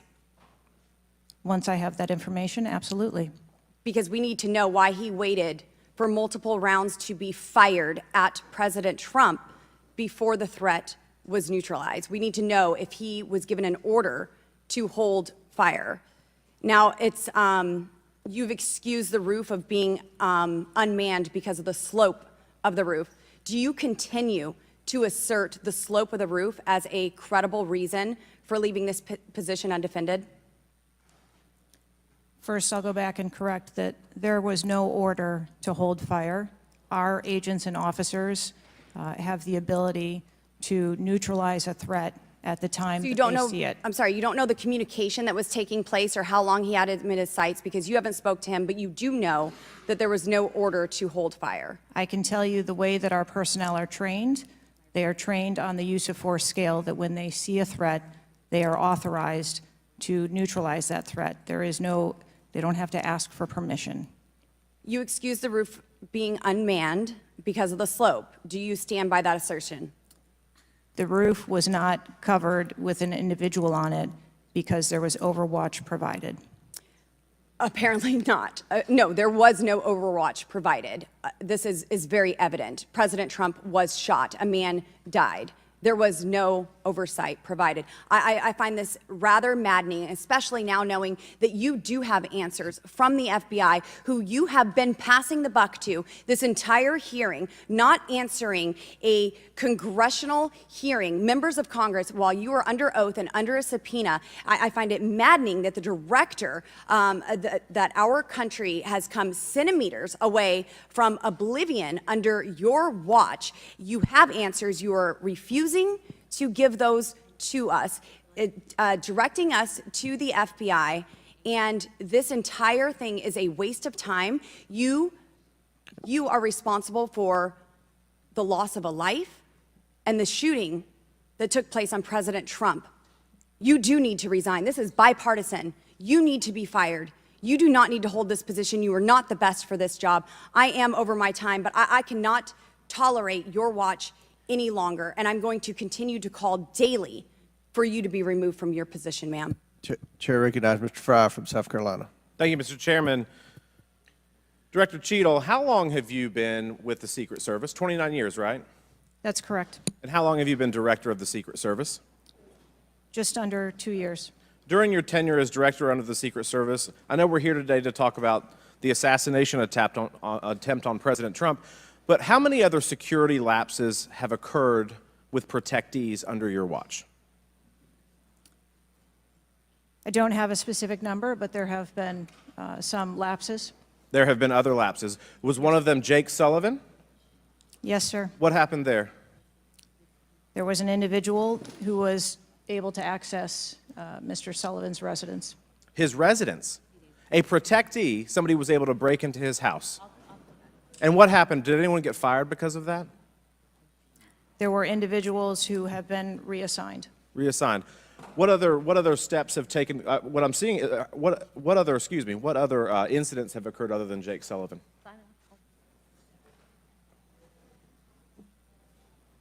Was there an issue with the Secret Service agent and Vice President Harris?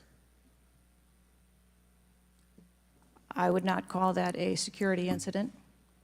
Well, it seems to me, I mean, you have security lapses with President Trump. You have security lapses with Jake Sullivan. You have issues with your personnel related to Vice President Kamala Harris. There seems to be a repeated theme here. Would you not agree with that? I think that we are talking about separate categories of incidents. Well, I would disagree with that. I mean, I think there's a repeated theme when you've got protectees and you're not upholding your core mission. Let me ask you something else. Does the Secret Service routinely record communications between and amongst detail? Radio communications? Any communication? Email communications are captured, as well as text messages, and then depending on the detail, radio communications are recorded. Does the Secret Service have recorded communications from the July 13th event? We do not have radio communications from that day. But you have text messages? We do have emails and text messages. Emails, okay, great. Does the head of the Trump detail or someone else embedded in this detail have command decision-making authority, or do they need to seek authorization from someone outside that detail? The head of the detail has the decision-making authority for things that are necessary for that detail. Is that standard for protection details? Yes, it is. Okay. Let me ask you something. During campaign events, is it common for the Secret Service to utilize other agencies? Yes, it is. What other agencies would be providing assistance to the Secret Service? There are a number of other agencies that provide assistance to the Secret Service during campaigns. We utilize personnel from the Department of Homeland Security. We utilize personnel from the Department of Defense, and we utilize local law enforcement partners. Are you on the same radios? Do you provide the radios to all the assets that are taking part in protection of an event? We provide radios to the personnel from the Department of Homeland Security that are assisting us. But not local law enforcement? Local law enforcement is working on their own radios. Are you on the same frequency? We ensure that we have counterparts in the security room, and so the local law enforcement will place one of their personnel in the security room with our personnel so that we have interoperability communications. Let me ask you something just about the timeline, because I think this is really interesting that we can't nail that down. I mean, I think there are lay people out there with more knowledge about the timeline than you seem to come before a subpoena in front of Congress. Was Mr. Crooks observed at the AGR building prior to the shooting? He was observed on the grounds outside of our perimeter prior to the shooting. At approximately what time was that? You don't have to give me the specific minute, but at approximately what time was that? I believe it was about 45 minutes or so prior to. Did the sniper team take a photo of Mr. Crooks? The local team did, yes, So it was a local team and not a Secret Service sniper? that took the photo. Okay. And did he relay that photo to Central Command? Again, it's an active ongoing investigation, so I want to make sure that I'm factual with the route that that photo took and who that was disseminated to and when. What time did when did Mr. Crooks' status go from a suspicion, a person that was under suspicion, to a threat? When did that happen? And maybe not even a specific time, Director Cheadle, maybe a certain event that happened that transformed him from a person of suspicion to a threat. When did that happen? To the best of my knowledge, based on what I have been told thus far, it's approximately 5 minutes to where individuals relayed that there was an incident being worked at the 3 o'clock of the president. So that was, president. but it was before the shots were fired? That is correct, but again, it was not phrased as a threat. It was just that something was being worked. Yeah, but my question is, when did he become, when did he transform from suspicion to threat? Because they're treated very differently. People can be suspicious, but they're not a threat until a certain point in time. So when did that happen? I believe that it was seconds before the gunfire started. Seconds. My gosh, we actually have a few questions that we got answered today. Listen, I'm going to wrap up here, Mr. Chairman, but here's the frustration that people have. The buck stops with you. You've said that yourself. But the problem in Washington, D.C., it is the only town in America that you can be so bad at your job that you actually get a promotion or don't get fired. You have not been able to answer the number of agents, whether or not requests were denied on additional security, whether or not law enforcement were able to engage before the shooting with the assassin, how he got on the roof, how the rifle got on the roof. You can't tell us how many shots he fired, whether the casings were recovered. You can't tell us anything about his cell phone. You can't tell us whether the rally was supposed to be postponed, given the intelligence that you were receiving. You can't tell us whether the car had a bomb. You can't even tell us his motive. And the American people are incredibly distrustful because it has taken 9 days to even get a scintilla of evidence out of you. Maybe if I was CNN or ABC or NBC, I would have gotten much more thorough and accurate information, but we have not received that in a subpoenaed hearing in front of this Congress. That is why the American people are frustrated, and I echo the bipartisan calls on this committee and all across this country that you should resign, or maybe when the president wakes up from his nap, he can fire you. Thank you, Mr. Chairman. Chair now recognizes Ms. Luna from Florida. Director Cheadle, can you please give me the names of the individuals who are in charge of your conduct for the rally? I'm not going to release names. Can you give me the today. titles? And how many individuals? No. Nothing? We had a full advance team that was responsible Who for are the, advancing how many the site. people are the final approval authority? There are a number of people Can you that give me a are number? engaged in approving Can you the give me plan. a number? No, I do not have Okay. a firm number. Can you just confirm whether or not, I understand this is an open investigation, but in order to dispel conspiracy theories, have you guys been able to subpoena the shooter's Discord records, or has the FBI, to your knowledge? I believe that the FBI is working on those. Okay. Is it factual to say that you have not ruled out that the shooter was working with other people or persons? Again, the FBI is conducting the criminal investigation into Can the you, shooter. at least in an effort to dispel conspiracy theories, can you confirm or deny that? At this time, we do not have that there were any other people engaged. So you believe he was acting alone? I do. Okay. Have you been made aware of multiple eyewitness reporting that there was a second shooter on a water tower? I do not have any information related to any second shooter. Okay, the reason I asked that is because according to testimony from multiple witnesses, they did report that. And again, to my understanding, there were over 40 sniper teams that were briefed by the Butler ESU. And I want to make sure that people are aware, if you're saying that there's not another shooter, that we are able to clear that information, because from this whole entire briefing, it doesn't seem like much information has been able to get out to the American people. So I'm trying to dispel rumors, as I'm sure you understand. Was it true that Secret Service was present at the Butler ESU briefing?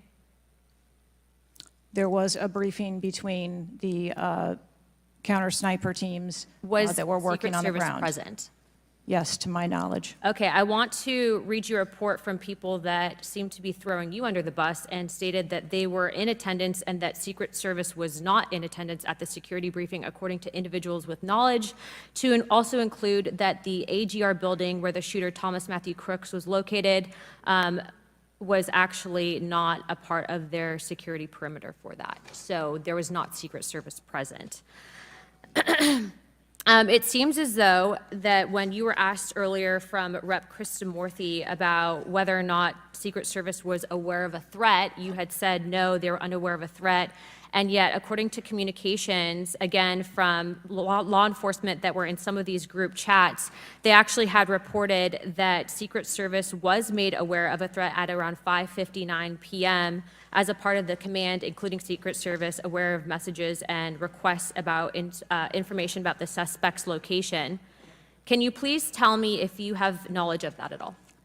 Again, I think we're conflating the difference between the term threat and suspicious. But you guys did have knowledge at 5:59 p.m. according to those group chats, did you not? Of a suspicious individual. Okay. Chairman, in my opinion, according to some of the testimony today, I feel that you have perjured yourself in some instances, and so I'm going to ask for a full review of the transcripts by staff, and if you find that to be the case, I do ask that you bring perjury charges against the director. I will say this, it is very frustrating, and I've talked to my colleagues and we've said it to your face, that you have been up here basically stonewalling our ability to get the answers to the American people. And what I will also say is that every single member of Congress does not feel safe with you in charge. You have heard that, and I think that we are all sitting ducks with you in directing the Secret Service currently. But more importantly, it sends a message to our adversaries that we are not protected, and we are one of the strongest countries in the world, so you have essentially made us a less safe country because of it. As a result of that, I'm asking you to formally step down. I share my same opinions as my Democrat colleagues. And I also think that your efforts to bring forward a full investigation and report in 60 days is unacceptable.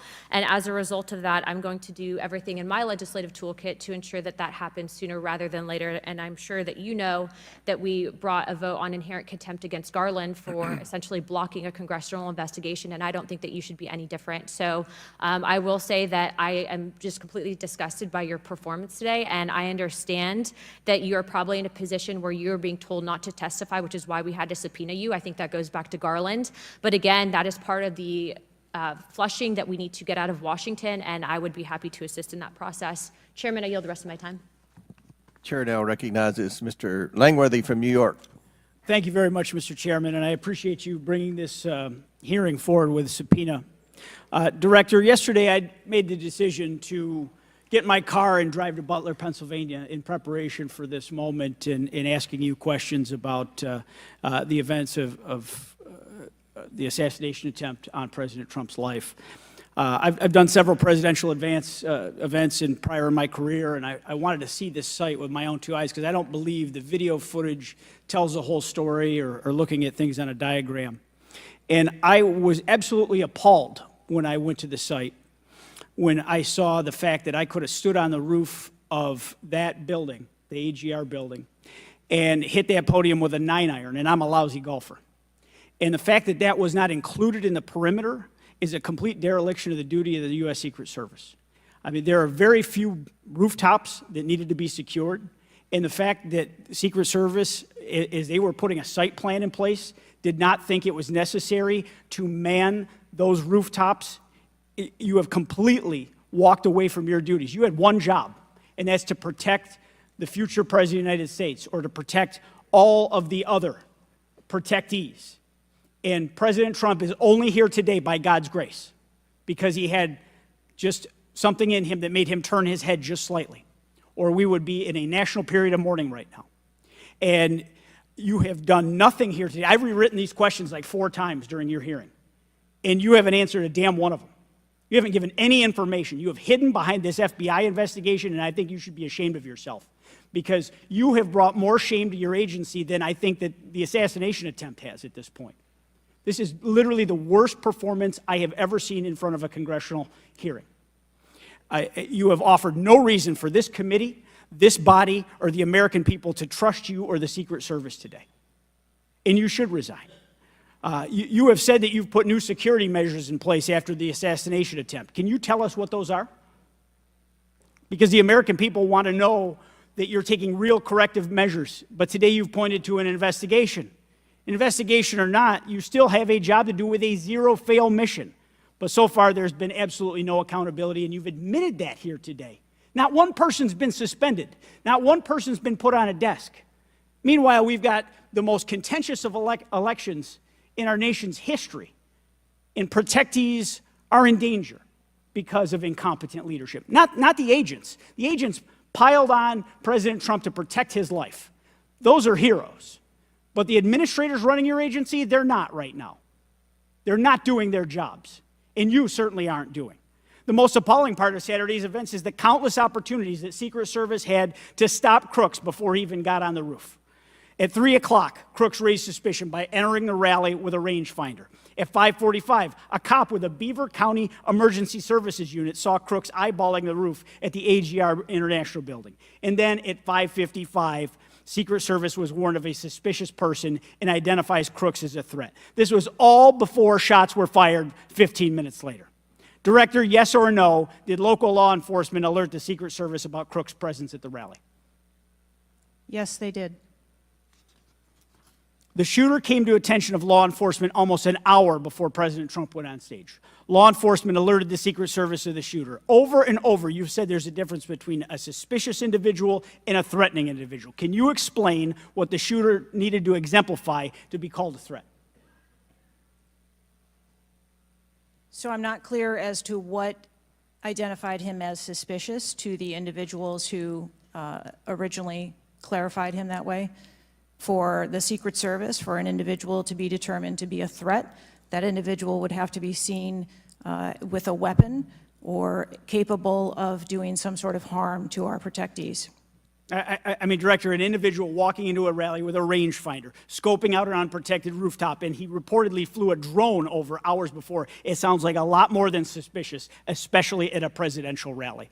Your operational lapses, your resource management, and poor judgment nearly resulted in the assassination of President Trump. I mean, the dereliction of duty here is just appalling. The fact that you haven't visited Butler is just maddening to me. That you're not taking this job seriously. Many people here have called for your resignation. I've introduced a resolution here into this body that hopefully will get a vote this week calling on the president to fire you, ma'am. You have not done your job. You have put 2 black eyes on your agency, and you need to go. Mr. Chairman, I yield back. Gentleman yields back. Chair now recognizes Mr. Burleson from Missouri.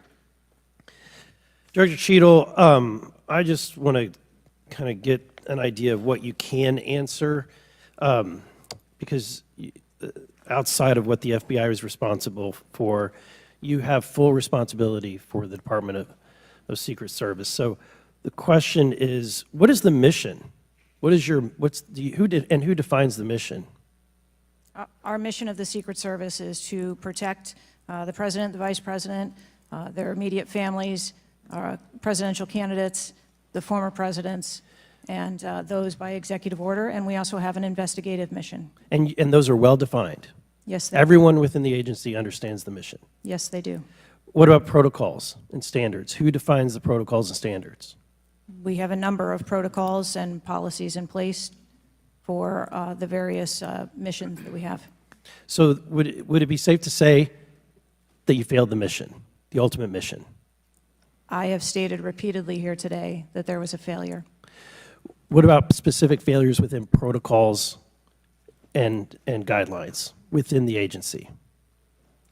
Again, I am certain that the investigation that is being conducted internally as well as the external investigation. You said earlier in the hearing that there was either a communication, there was errors in communication or in operations. Could it be both? In both errors in operational decisions and errors in communications? I think the investigation potentially could identify both. So I want to talk about communications. Representative Boebert asked earlier about using encrypted apps, that you said you've not used, I guess, Signal. Have you used any encrypted app to communicate from your personal device? I do, on occasion, use encrypted apps to communicate. So you use some form of an encrypted app to communicate with people within the federal government, with local law enforcement? Whom are you communicating using the encrypted apps? Many times it's with colleagues and associates. So you're communicating with colleagues on a personal device? There are times that the Secret Service, when we work internationally with some of our partners, that they don't have the same texting capability. And you're not able to do that with your government-issued device? Recently, we have been able to install some of those apps on government devices. Okay. Let's talk about some of the things that we can get access to. I'm actually shocked that you are using your personal device and encrypted communication tools. I think that might be the most shocking thing that I've heard today. I didn't expect for you to say that. We have requested, this committee has requested multiple documents.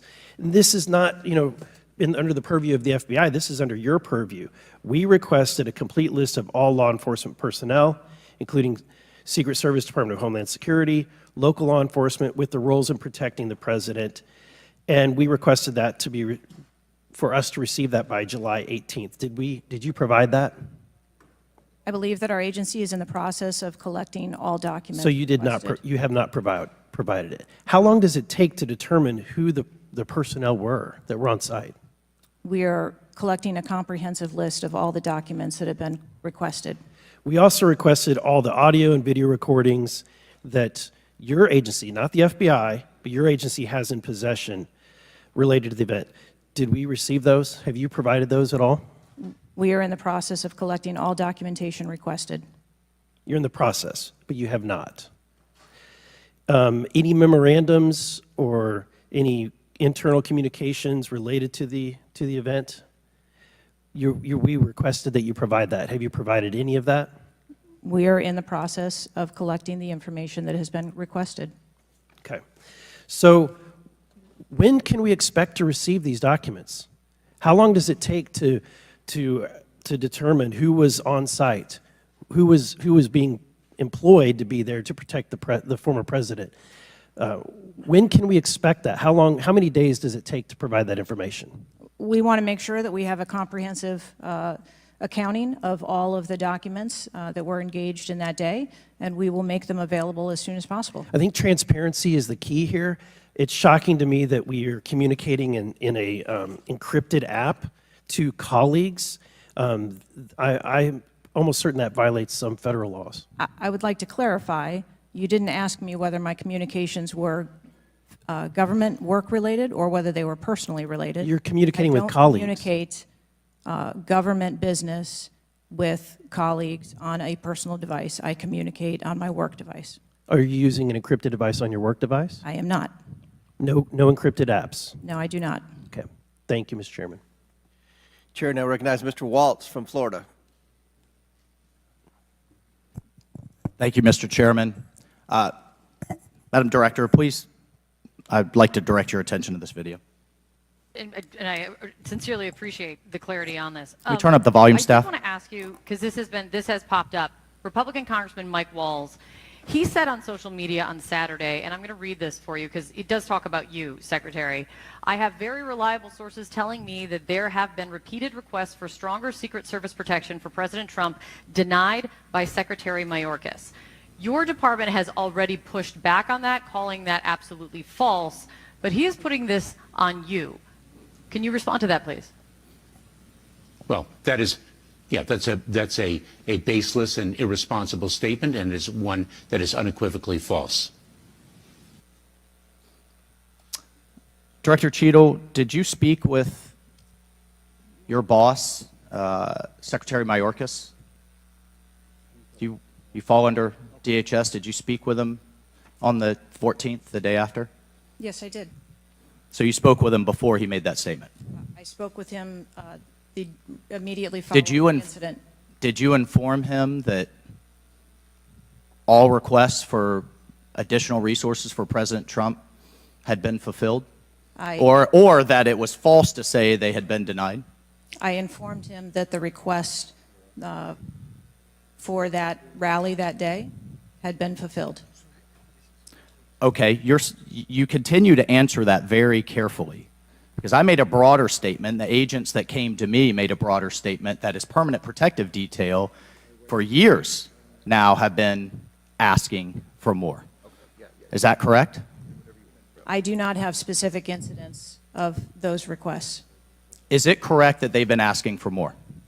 I have heard the same reports that you have. Without having them in front of me, I am unable. Those requests are made in writing. I mean, the agents are telling me they make them in writing. This isn't a verbal agency. Things are made in writing. I understand what you're saying. I don't have those requests in front of me here to. I'm not asking if you have them in front of you. Are you aware that they were made? As I said earlier, there are times when requests are made, and depending on the availability of assets, or if there is a way that So there were times when they were denied. if there is a way that vulnerability can be mitigated in a different way, then that is why the So there are Secret Service- times when they were denied That is- for a variety of reasons. That is why the Secret Service has a multi-layered and multifaceted security plan, so that we can pivot if we So need to. in the wake, in the immediate 48 hours of an assassination attempt on a former president, could be the next leader of the free world, almost had his head blown off, your boss says that's irresponsible and false to say things are denied. And you had talked to him. So did he just make that up on his own, or did you tell him that? We were speaking about the requests made at the rally. Staff, can we show the next slide, please? Then we have your spokesman. Did you sign off on this statement?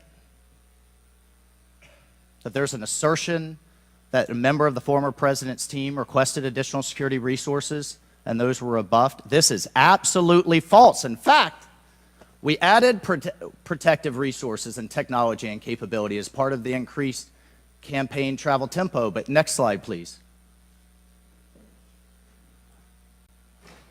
Next slide, please, staff. We have the Washington Post article that then says we now have senior Secret Service officials saying there were at times when it was denied.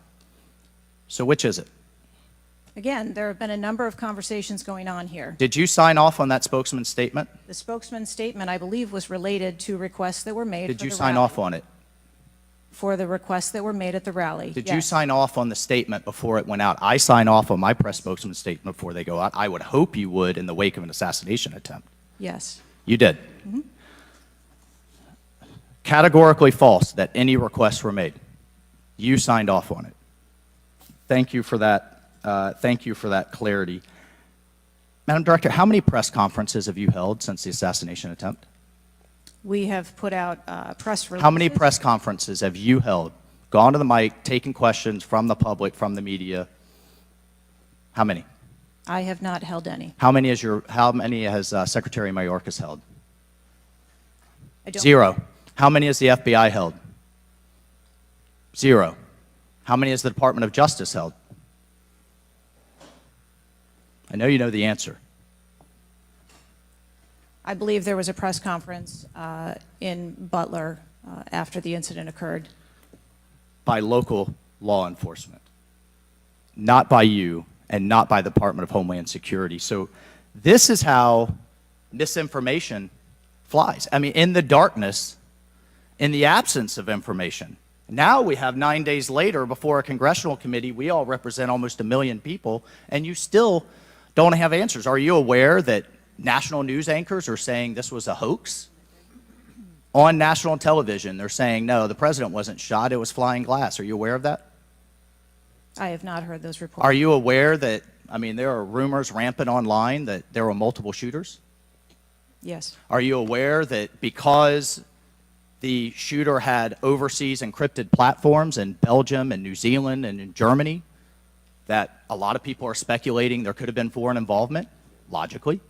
Are you aware of that? Yes. And have you done anything to disabuse any of these notions today?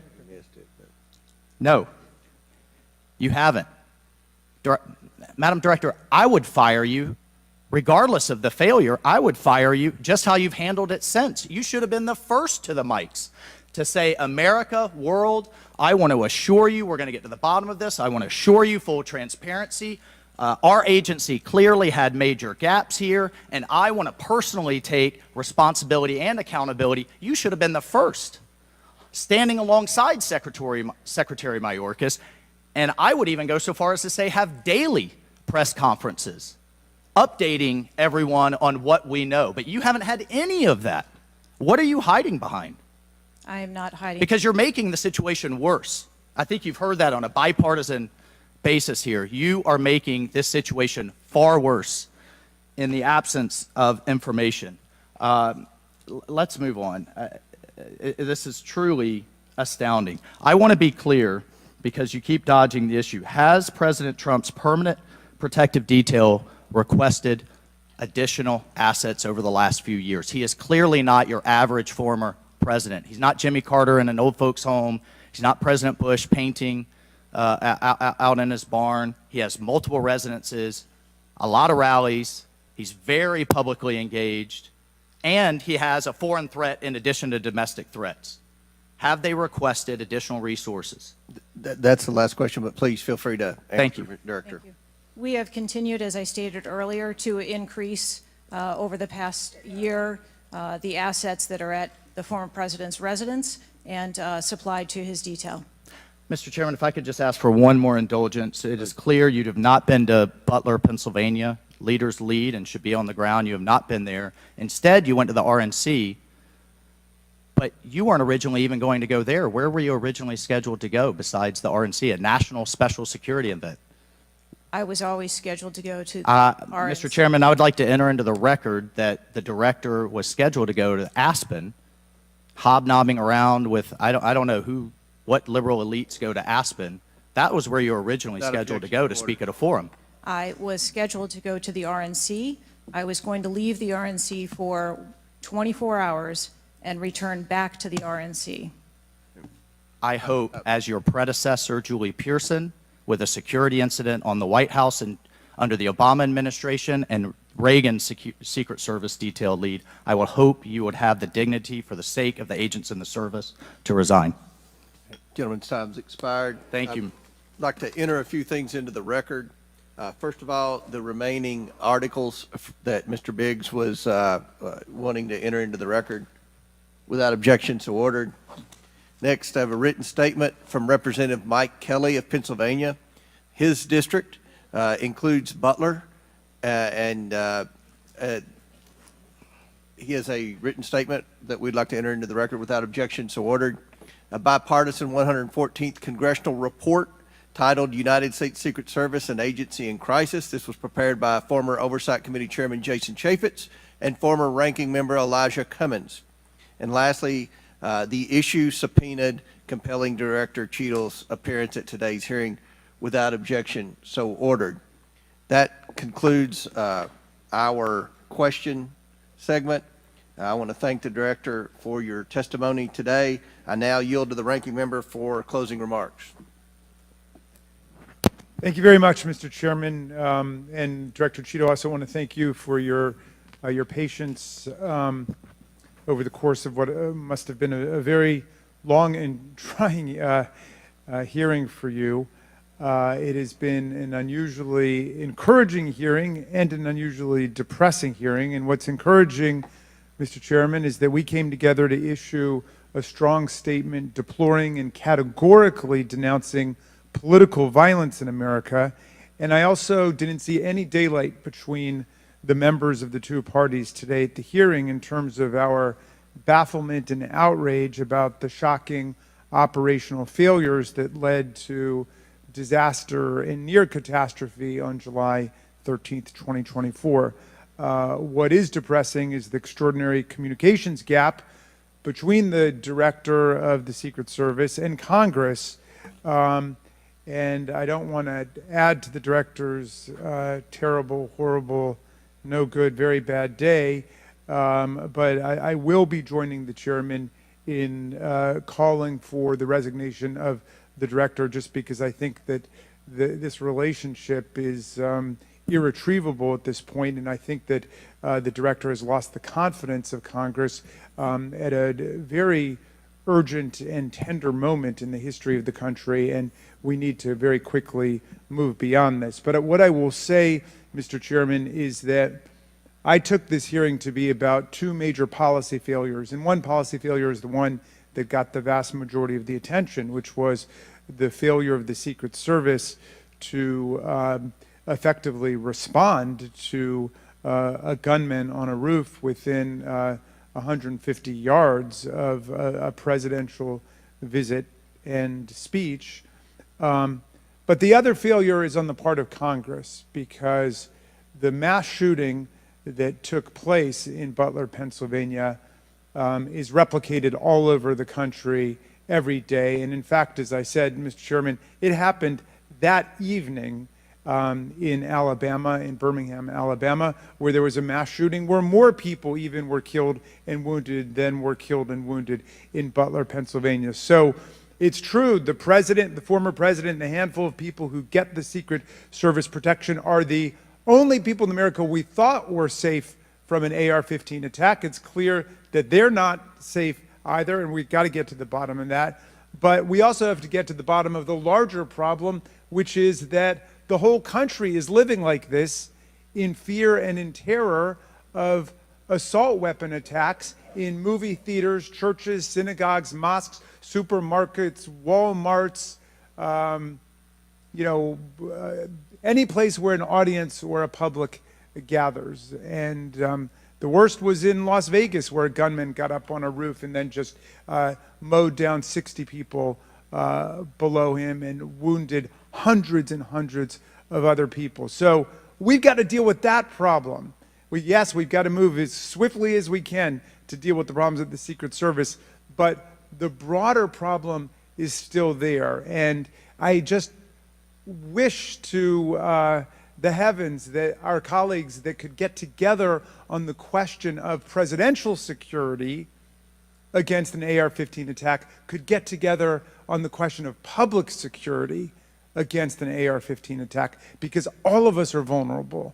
All of our families are in danger by this, and the rest of the world doesn't live this way. And we have to look to see how uniquely strange it is that we allow 20-year-olds to access AR-15s, weapons of mass destruction, and show up in public places to endanger other people. And I hope, Mr. Chairman, we can work together on that with the same spirit of bipartisan commitment to the public safety that was exemplified here today. And I yield back to you. Ranking member yields back. I'll deliver my closing remarks. Director Cheadle, I subpoenaed you to appear today to get answers for the American people about the failures that led to the assassination attempt of President Donald J. Trump. Unfortunately, you refused to answer today. And this committee is not known for its model of bipartisanship, but I think today we came together unanimously in our disappointment for your lack of answers. You've stated that the FBI will investigate and give a report, and you estimate 60 days. We've been waiting for months and months for lots of different bits of information from the FBI. We have no confidence in the FBI. The majority of this committee has no confidence in the FBI. I sincerely hoped that the hearing today would give not just Congress confidence in the Secret Service, but the American people would have confidence in the Secret Service. We don't have confidence, not just in Congress, but I don't believe the American people tonight when they go to bed are going to have confidence that the Secret Service is the best it can be at protecting President Biden, at protecting the First Lady, at protecting President Trump, at protecting their families. That's what the primary role for the Secret Service should be. And some people have said and speculated, well, there needs to be more money and more employees. As I stated early on, $3.1 billion, I believe next year it's going to be $3.2 billion budget, over 8,000 employees. If the Secret Service is spread too thin in doing things like inspecting counterfeit, which is what the Secret Service was created to do, was to inspect counterfeit money and things like that with the Treasury. If it's spread too thin, then we need to come together in Congress, and I think we can do that in a bipartisan way to narrow the focus of the Secret Service, to protect the leaders of our country, to protect our elections by protecting our candidates. And I don't believe we have any confidence that you can do that as the leader of the FBI. I sincerely hope that we would adjourn this committee hearing and have confidence not just in the Secret Service, but in you as director of the Secret Service. But we do not. Taking responsibility requires a lot of things. It means providing transparency. It means answering simple questions. It means providing a specific timeline of July 13th to this committee and the American people. I mean, it's been 9 days. There were people that were demanding that we have a hearing the next day or 2 days following the shooting, and I said, no, we need to give the Secret Service ample time to be able to answer those questions. 9 days. 9 days. And I don't think we answered very many questions that the American people have. I don't think there was I've never said this before, and I've presided over a lot of hearings. I don't think there was one question asked by anyone that the average American hasn't already asked at a diner or at church or at a ball game. The American people have questions. They deserve answers. Congress deserves answers. You were subpoenaed today to provide answers, and ma'am, you did not do that. So, as Ranking Member Raskin stated, he and I will be sending a letter requesting that you submit your resignation as a step toward accountability in what happened. And one of the biggest frustrations that many of us have, especially on this side of the aisle, is that there's never accountability in this administration. And when you look at the debacles prior to July 13th, I mean, it would be hard to beat the withdrawal in Afghanistan, the debacle there, and no one was held accountable. To this day, no one has been held accountable for that. But here we have clearly video showing people notifying the police, and the police are blaming the Secret Service. The Secret Service are blaming the police. Homeland Security is blaming everybody. But at the end of the day, after this hearing and after our request for information, we don't have any answers for the American people, and we don't have that confidence that you can lead the Secret Service to restore the confidence. And again, I commend the ranking member for joining with me in the letter asking your resignation, and we certainly hope that you will take that to heart. With that and without objection, all members have 5 legislative days within which to submit materials and additional written questions for the witness, which will be forwarded to the witness. If there's no further business, without objection, the committee stands adjourned.